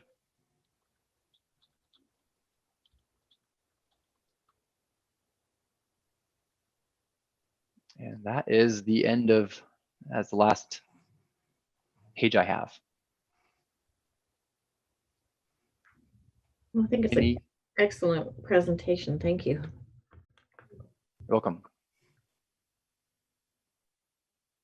Thank you, Michael. And commissioners, just a quickie, Michael and the Kennedy-Jenks team and their sub-consultants have been just right on point on this project. And we've really appreciated the relationship with them. Michael's been very responsive, and we've been on schedule and for the most part under budget on the design phase. So we've appreciated their work. Thanks, Loretta. Yes, and thank you. All right, yeah, thanks so much, Michael. Appreciate it. Welcome. I'll turn off the screen share. Thank you, Michael. Commissioners, we're running a little bit behind. I hope that Michelle and Ian are still hanging around somewhere in a Zoom room, possibly. Yeah, I see Michelle. Okay. Yes, I'm here. Oh, thank you, Michelle. Apologies. We've really given you some schedule loops here in the last 3 days, haven't we, or 4 days? Oh, no problem. It was easy to adjust. So. Oh, appreciate it. We owe you a pizza lunch or something after COVID is over. Yeah. Well, you would like me to go ahead and share my screen here? Sure. Although you've got a beautiful background. I like that. Yeah, I'll try to get something refreshing here. Let's see. A little bit new to Zoom here, but hopefully this will share what you need to see. Let me know if it all looks good. I think I want to move this. You got it. Okay, good. Well, good morning. My name is Michelle Tragesser, and I'm managing the SR3 Freight Corridor project for WSDOT. Today, I'll give an overview, both past and present, where we're at on the project, and focusing on our connections of the corridor to existing SR3 and some features along the route. And then I'll finish up with what our next steps are for the project. So the SR3 Freight Corridor will be a limited access facility. And by limiting the total number of intersections, we really create efficiency for the traffic along the corridor that you see here in white on the map. And it's about 6 miles in length in total. And we will be maintaining the existing SR3 as a business loop that you see in orange here that goes through Belfair.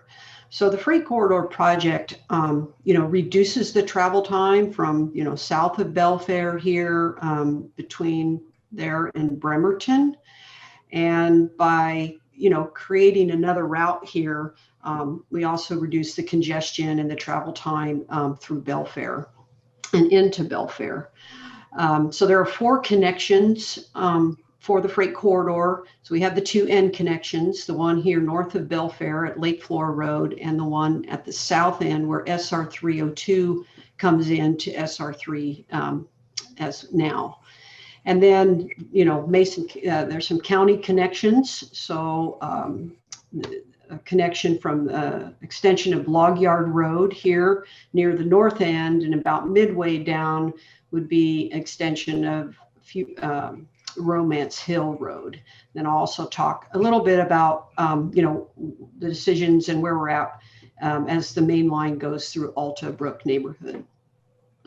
So first, just a brief history of the project. So this started as a Mason County project, as you know, and when funding was provided in 2005, it became a WSDOT project. However, that funding was rescinded in 2009. So there was a little bit of funding in 2010 to be able to finish sort of what we started and end with the environmental assessment in 2013. So we've really been awaiting funding until we were able to restart last year and when Connecting Washington funds were allocated. Let me turn on my laser pointer here. I think it's on now. So beginning at the south end, you will see a 2 roundabout arrangement here. And really, the goal here was to minimize impact to those who live here and work here, but still meet the needs for the SR3 corridor and 302 and the business loop. So what this northeast roundabout does here, let me see, I had a laser pointer here earlier, but there we go. Okay, so this northeast roundabout really provides the connection to SR 302 between the corridor and there. And then the southwest roundabout is providing the connection of the freight corridor into the existing SR3 and the business loop heading north here. So one of the important things in this area are the students that attend the North Mason High School. And they often travel, bike or walk over to the church in the Bellwood neighborhood here. So it was really important to pay attention to that multimodal travel. And so what you see in black here, sort of outlined in red, are multi-use pathways. They are separated from the corridor, and we reuse some of the existing. My apologies for my office mates here. Anyway, you know, and between the two roundabouts, we provide the access into the Bellwood neighborhood and the south entrance into the high school. So really, you know, still prioritizing this movement of the freight corridor nice and smooth through the roundabouts. And then I guess I had a blow up view of this that I missed here. So anyway, moving into the north end. So we have really a different context here where we have quite a bit more space, and it allows a placement of a single large roundabout. And, you know, in this particular case, we're able to also improve the efficiency by having a slip lane here. And I want to make sure, am I coming through smoothly here? I got to notice my internet is unstable. So the slip lane allows traffic heading southbound from Bremerton onto the business loop down into Belfair to avoid this roundabout, sort of prioritizing the movement for the freight corridor. And of course, this also involves realignment of Lake Flora Road. So looking at our north end, moving down south along the main line to where we pass through by the Altabrook neighborhood. So we took the input that we got a year ago from our open house, and really the message was, you know, don't disturb our neighborhood. So we went through some traffic analyses and also looking at, you know, what our cost risks are. So the goal here was to avoid or, minimize the Altabrook neighborhood. And part of that was to take the alignment that happened in 2013 and looked at removing the features of of a bridge that was involved with crossing the ravine here. So by removing that element,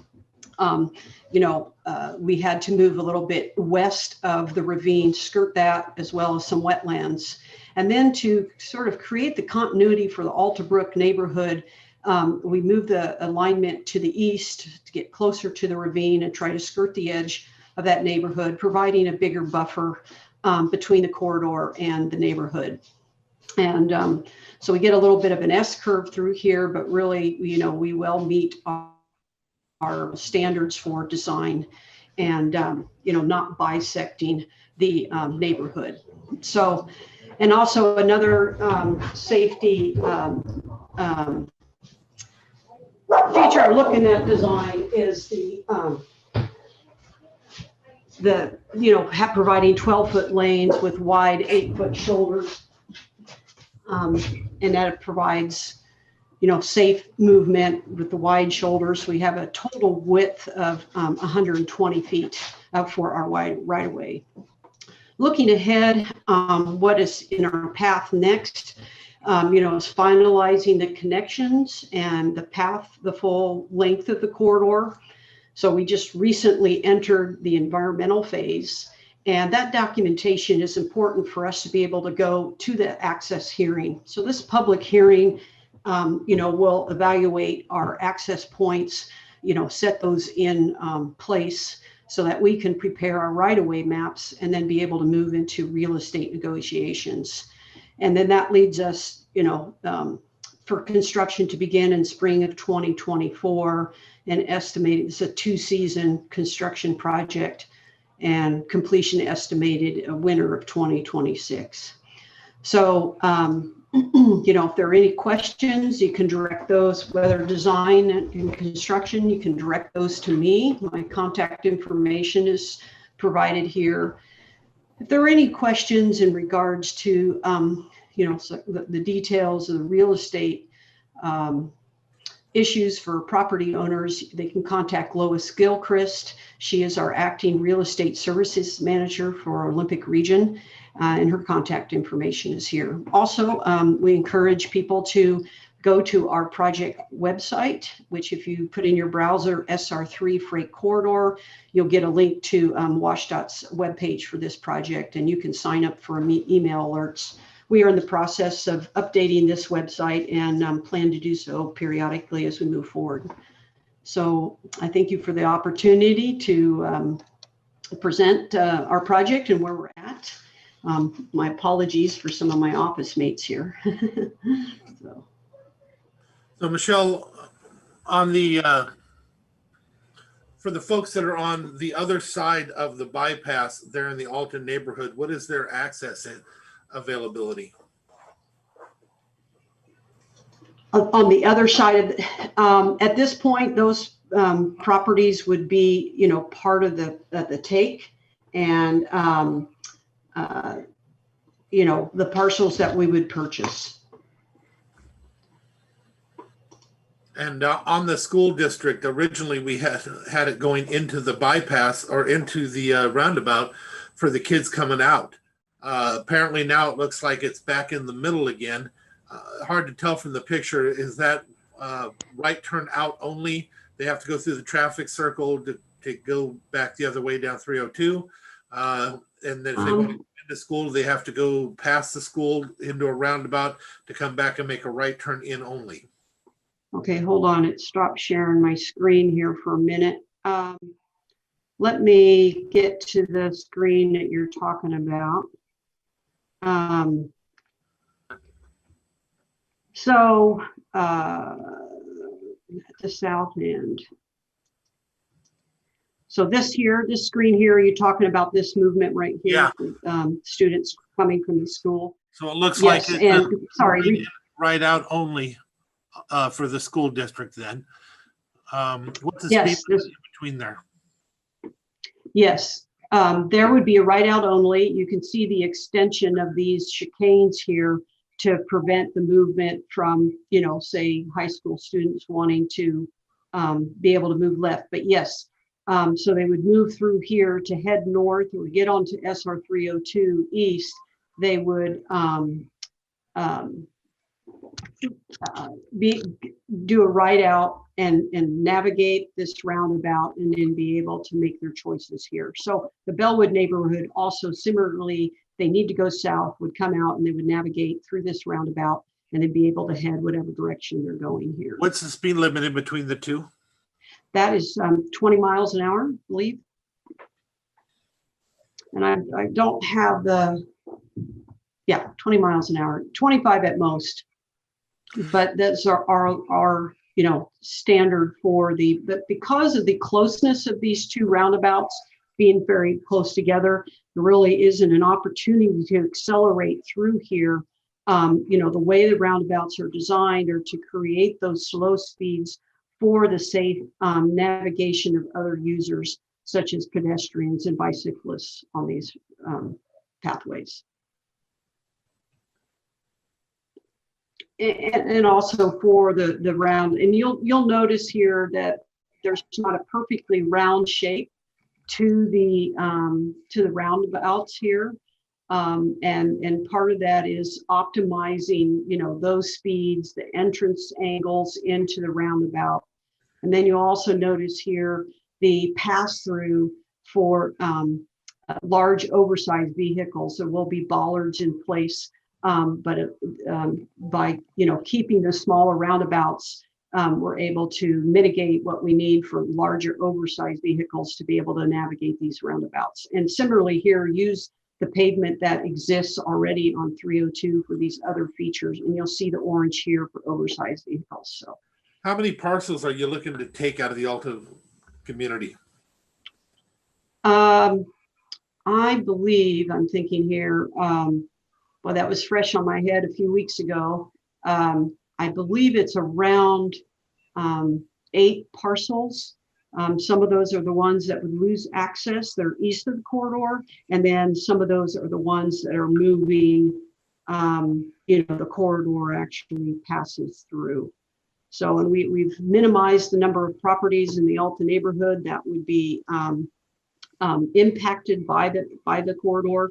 So by moving this further east, roughly 300 feet or so, we skirt as much of the neighborhood as possible. And, avoid the ravine as well that's here.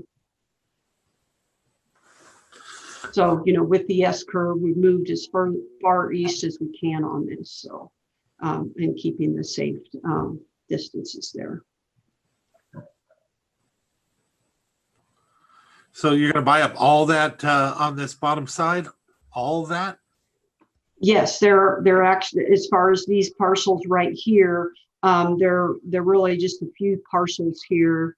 I believe there's 4 or 5 parcels in this area. They're rather large parcels, in comparison to some of the others. But yes, so.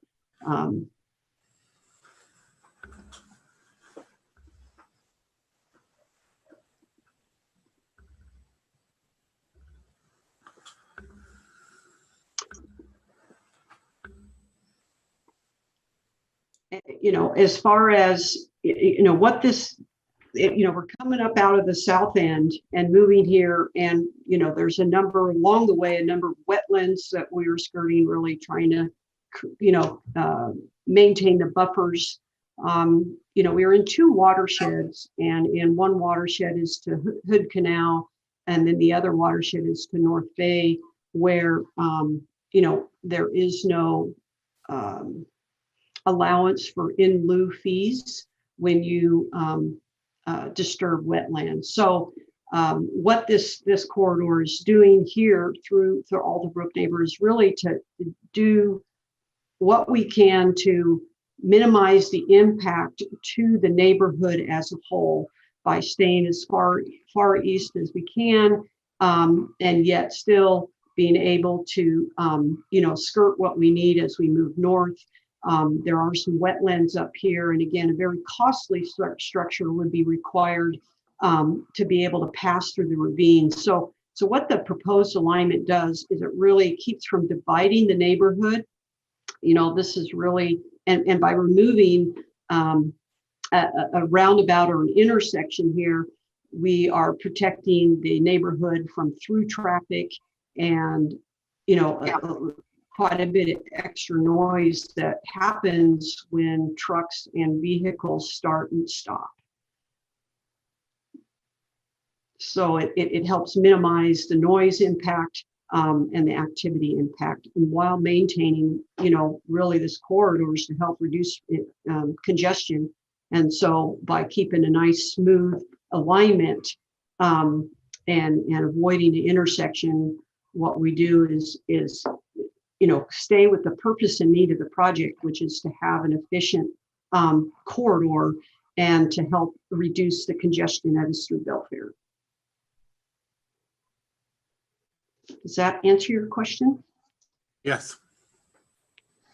Hey, Michelle, one quickie question also. The access hearing schedule, ballparky, what are we looking at for that time-wise? For which schedule? Can you say that again? Sorry. Yeah, the access hearing. The access hearing is would begin next summer. So okay. I believe it's somewhere around June of 21. All righty, thank you. Michelle, just two questions for you. First, the kind of the elephant in the room on funding. There was some talk early on this year of there being some revenue issues. It seems like gas tax is coming back. Is DOT still committed to this project? This is something that's critical for our community. Are you hearing anything that we should step up our conversations with our legislative delegation, that was very supportive in getting this funded? You're confident that we're going to continue moving forward? Yes, I mean, we are proceeding as this is moving forward. I mean, our legislature has a big job ahead of it. Come January, February here, they've got a lot of, tough decisions to make.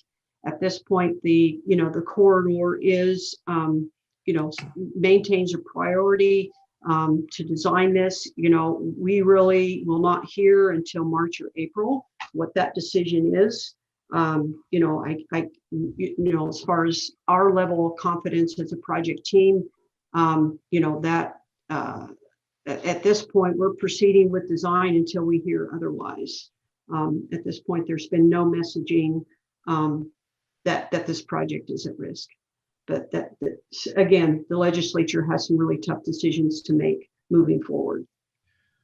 Gotcha. And just another question. I forget which slide it was, but you kind of looks like there isn't much by way of design for pedestrians or multimodal that you were kind of touching on. Is that due to it being?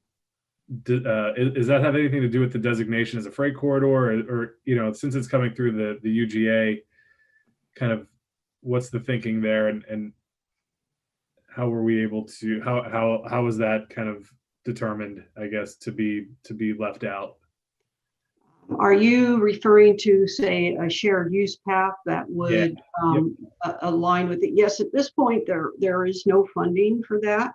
Okay. In our project. We certainly have taken into account in some of our studies, had the funding be provided for that, certainly trying to make allowances that would facilitate that piece of the design. Gotcha. So, but at this point, no, I mean, the funding that we have does not allow for a lot of bells and whistles.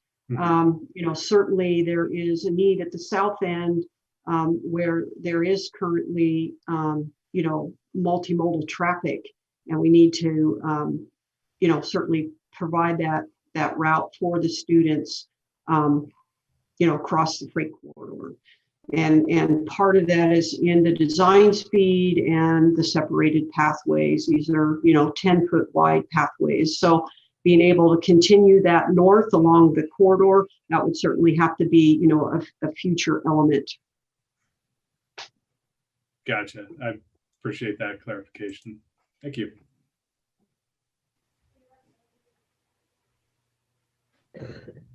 So, Loretta? Yes. Is there a way to kind of overlay the proposed alignment with this proposed sewer? Yes, there is.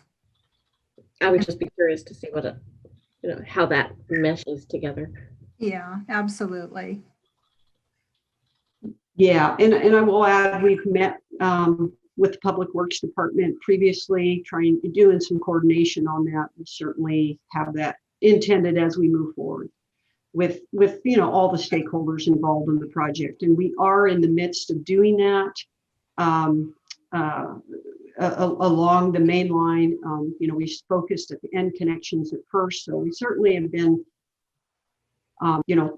going through and trying to meet with stakeholders along the way. We still have more to go, so we're just partway through that part of the work. Great, thank you.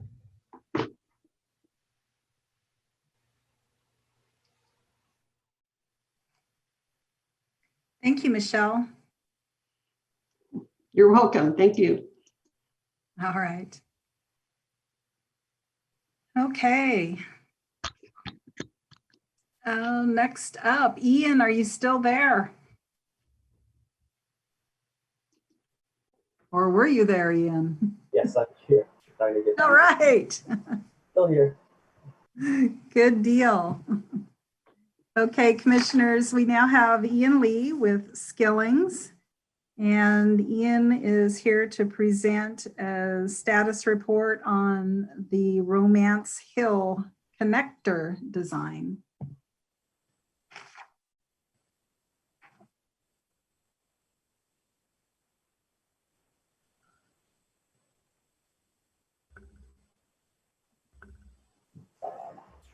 Sharing my screen here. I think that works. Good morning, everyone. My name is Ian Lee with Skillings Inc. And so I prepared a short presentation as to the status of the Romance Hill Road Extension project. I think there we go. Just to give you a brief rundown on where we're at project-wise. We've done our alternative analysis. We've selected a alternative to proceed preliminary design on. We've shared with Washout as well, where we're proposing to connect the Romance Hill extension with the freight corridor alignment. And so a lot of our preliminary investigations at this point have been completed. We've done preliminary topo survey along the preferred alignment. We've also done our geotech screening and our environmental screening. We've also completed our geotechnical test bits out there. We have our traffic analysis draft report done. And at this current point, we've prepared our Navy Railroad easement application packet. I believe that's 99% done. And so we're looking to submit that packet here probably this week to get that permitting process for the easement application started. Just to give you a brief history of the different alternatives we looked at over here at the very, over here is where the existing Romance Hill kind of ends. And so we looked initially at several different alternatives, as well as what that would look like at the connection point with the SR3 freight corridor. And we pretty much settled on alternative 2, and primarily it's because of these wetlands that kind of impact the alternative 1 alignment. And so there down here, there's a break between the 2 wetlands, which made alternative 2 a little more feasible in terms of impact, as well as the topography and Washout's proposed vertical alignment for the freight corridor. That makes this a pretty suitable location for a roundabout at the intersection point. This is just a map that kind of shows the locations of the test pit studies that we did for geotech. We sampled about 8 test pit locations, 7 or 8, and found that the soils were fairly consistent. Type of soil that we find here would be very consistent with the type of soils that were found as part of the sewer crossing. And so we will be looking at the same types of, I would say, challenges maybe in terms of the borings for the crossings for Romance Hill. Here's a slide that kind of shows the proposed roadway section for the Romance Hill Extension Road. We've got 12-foot travel lanes, 1 lane direction, as well as 5-foot shoulders. This is an image that, as part of the Navy easement application process, prepared sort of a proposal document that outlined the information that they requested, as well as provided a bit more information and context, such as pictures, as well as a visualization of what the crossing location would look like. And so as part of that easement application packet, we're going to be providing the profiles as well as plans that kind of show all the utilities that are going in as part of the road extension project. So far, we've got power. Mason PUD Tree has asked for overhead and underground power, and so we went ahead to provide details to the Navy as part of the review process to ensure that we meet all their design criteria as well as their clearance requirements for overhead underground. This is an example of a board casings that we're proposing for the new utilities.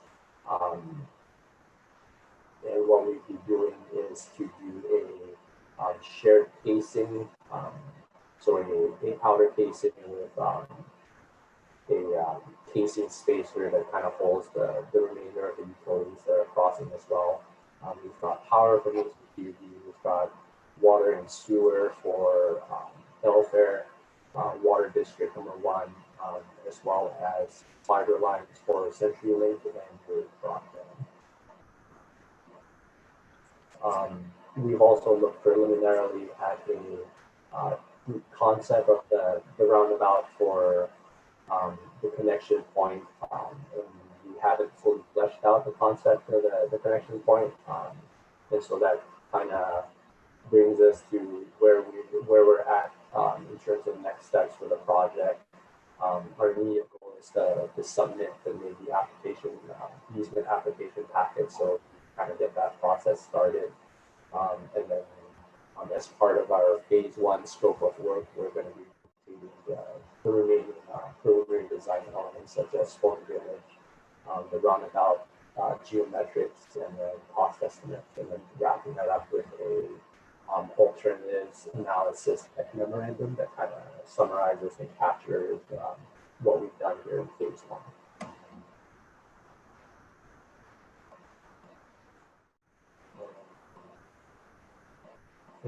Any questions so far?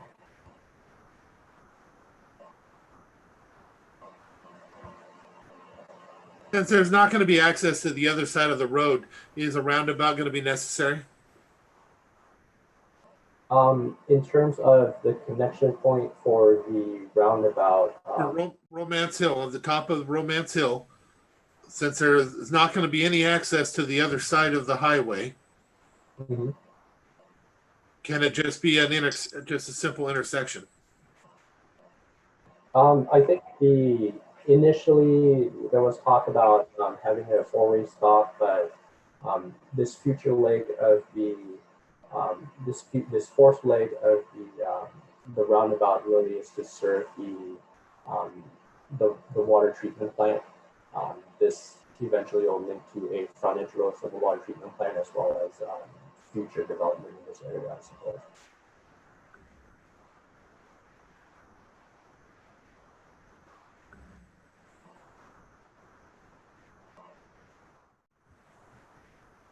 I'm sorry, did that answer your question? Or? Yeah, it did, but I don't know for sure that that's how we're going to access the water treatment plant, and we need to, I think, look at that. What we may be looking at is not a 4-way, just a 1-way stop sign at the top of Romance Hill.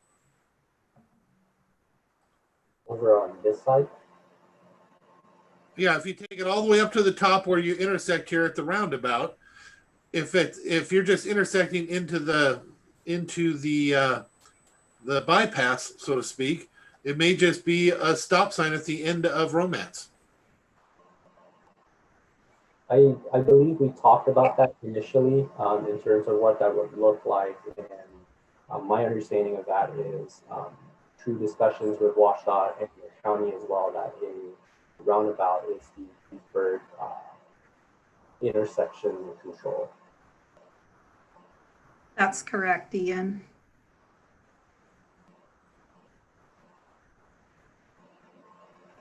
Would we be shouldering the cost of that?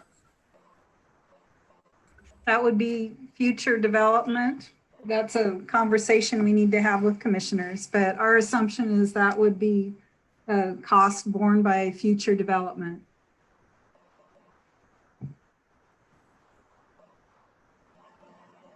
Well, future development, though, we're talking about putting this in a few years. How does future development cover the cost of it? That they would follow the design and the applicant. Basically, we've provided the design. Development would pay for the construction.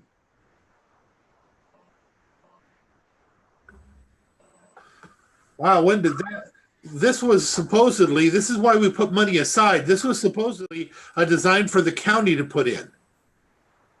When did it shift to that? We could do that as well. Well, all these years, has been the discussion. I didn't know there was ever any change at all in that.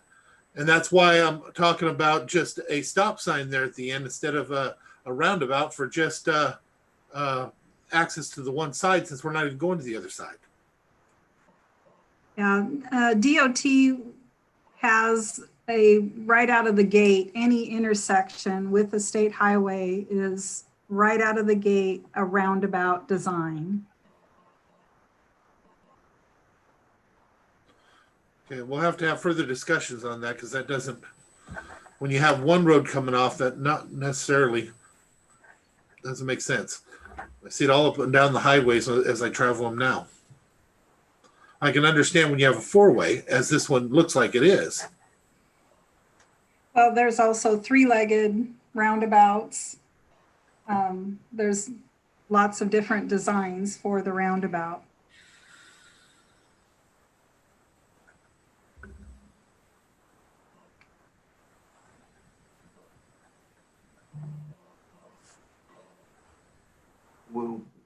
We'll just have to have more discussion with the board concerning, the construction of it.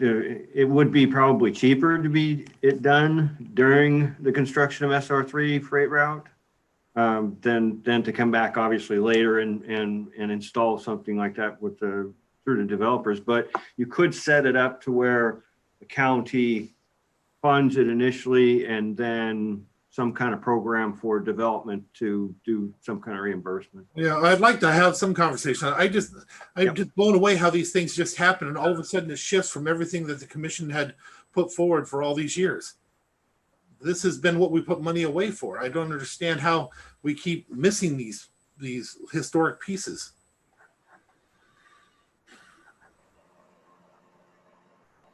But we'll deal with it another time, please. Yes.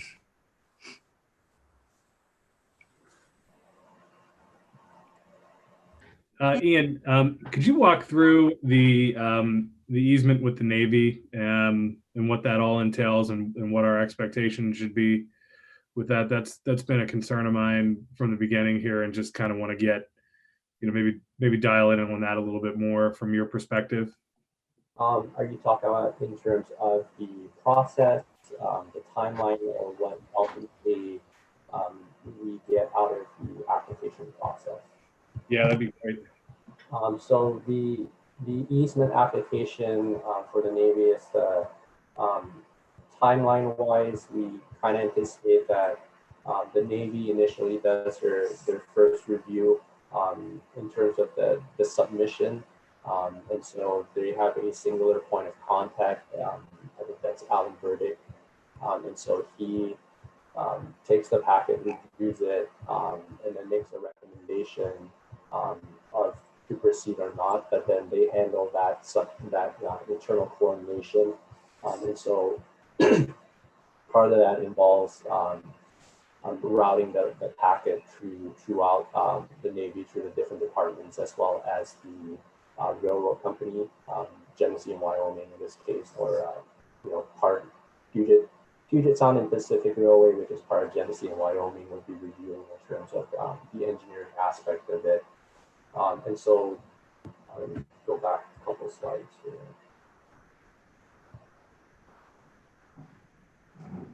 And so in terms of the application, we'd be asking for a 100-foot wide easement, but rather than just a utility easement, it's going to be a combined easement application for a roadway plus the utilities as well. And so our thought is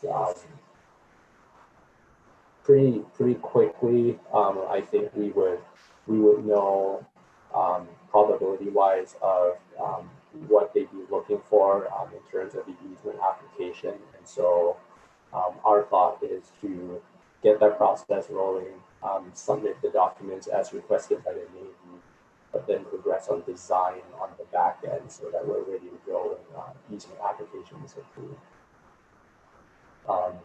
And so in terms of timeline, the 1 year timeline is not a unreasonable estimate, but we're somewhat convinced that there will be additional conversations between submittal and the application approval process that we would have discussions as to what we need to change in order to get this approved. Okay, thank you.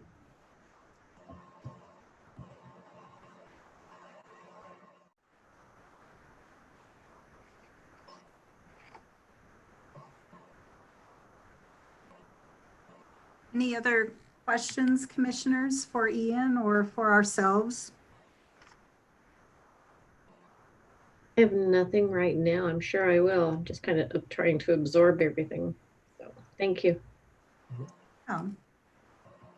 And then commissioners, as far as follow-up, as Mike said, we'll be planning a follow-up session with you to discuss, again, some more details about timing, schedule, and funding for the projects. Make sure that we are all on the same page. Works for me. Same here. Thank you. Thank you. Thank you, Ian. Yeah, no problem. I'll stop my screen share. All right.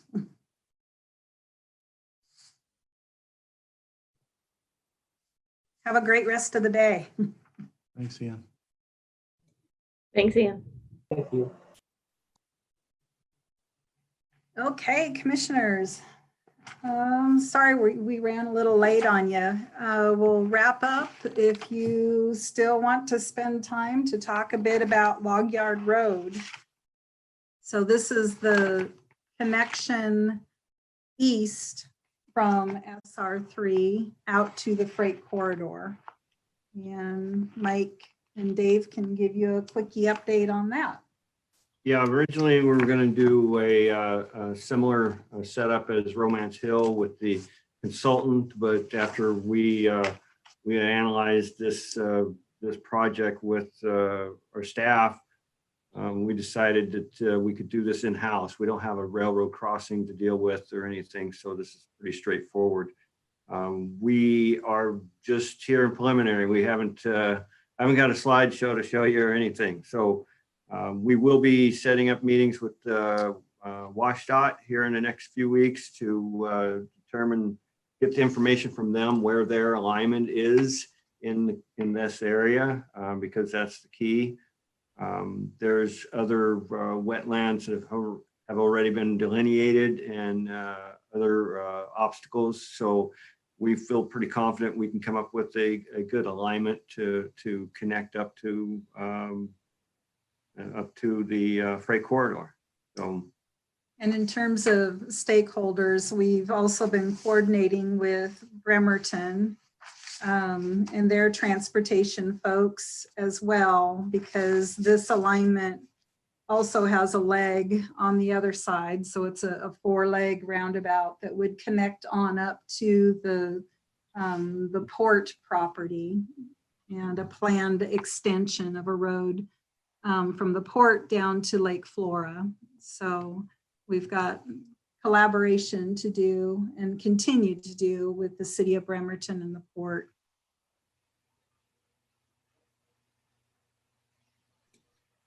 So you'll have drawings and sketches at a later date? Correct. Yeah. Mike says, let us at it. I don't know if you could hear that. Good job. He's ready to rip. Sounds good to me. Yeah, and we've been steadily asking DOT, when can you release some plans for us? But they've been spending time nailing down the north end in particular. So we've been very anxious to get the alignment as well. Dave keeps worrying that it's in Kitsap instead of Mason. It's close. Gonna be close. We're close. That sounds good. Commissioners, do you have any questions for them? Not for me right now. Okay.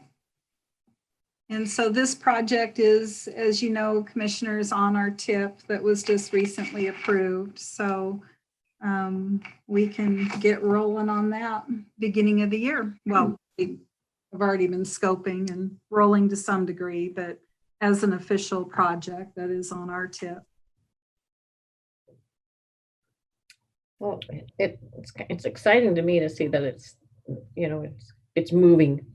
Sometimes you feel like, government works really slow, which we do, but knowing that it's in the works is comforting. Yeah, it is.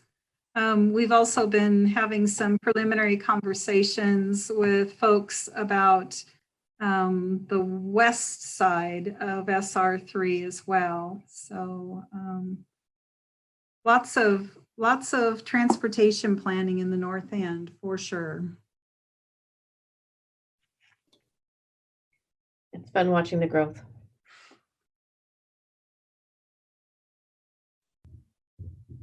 All right, do we have anything else then?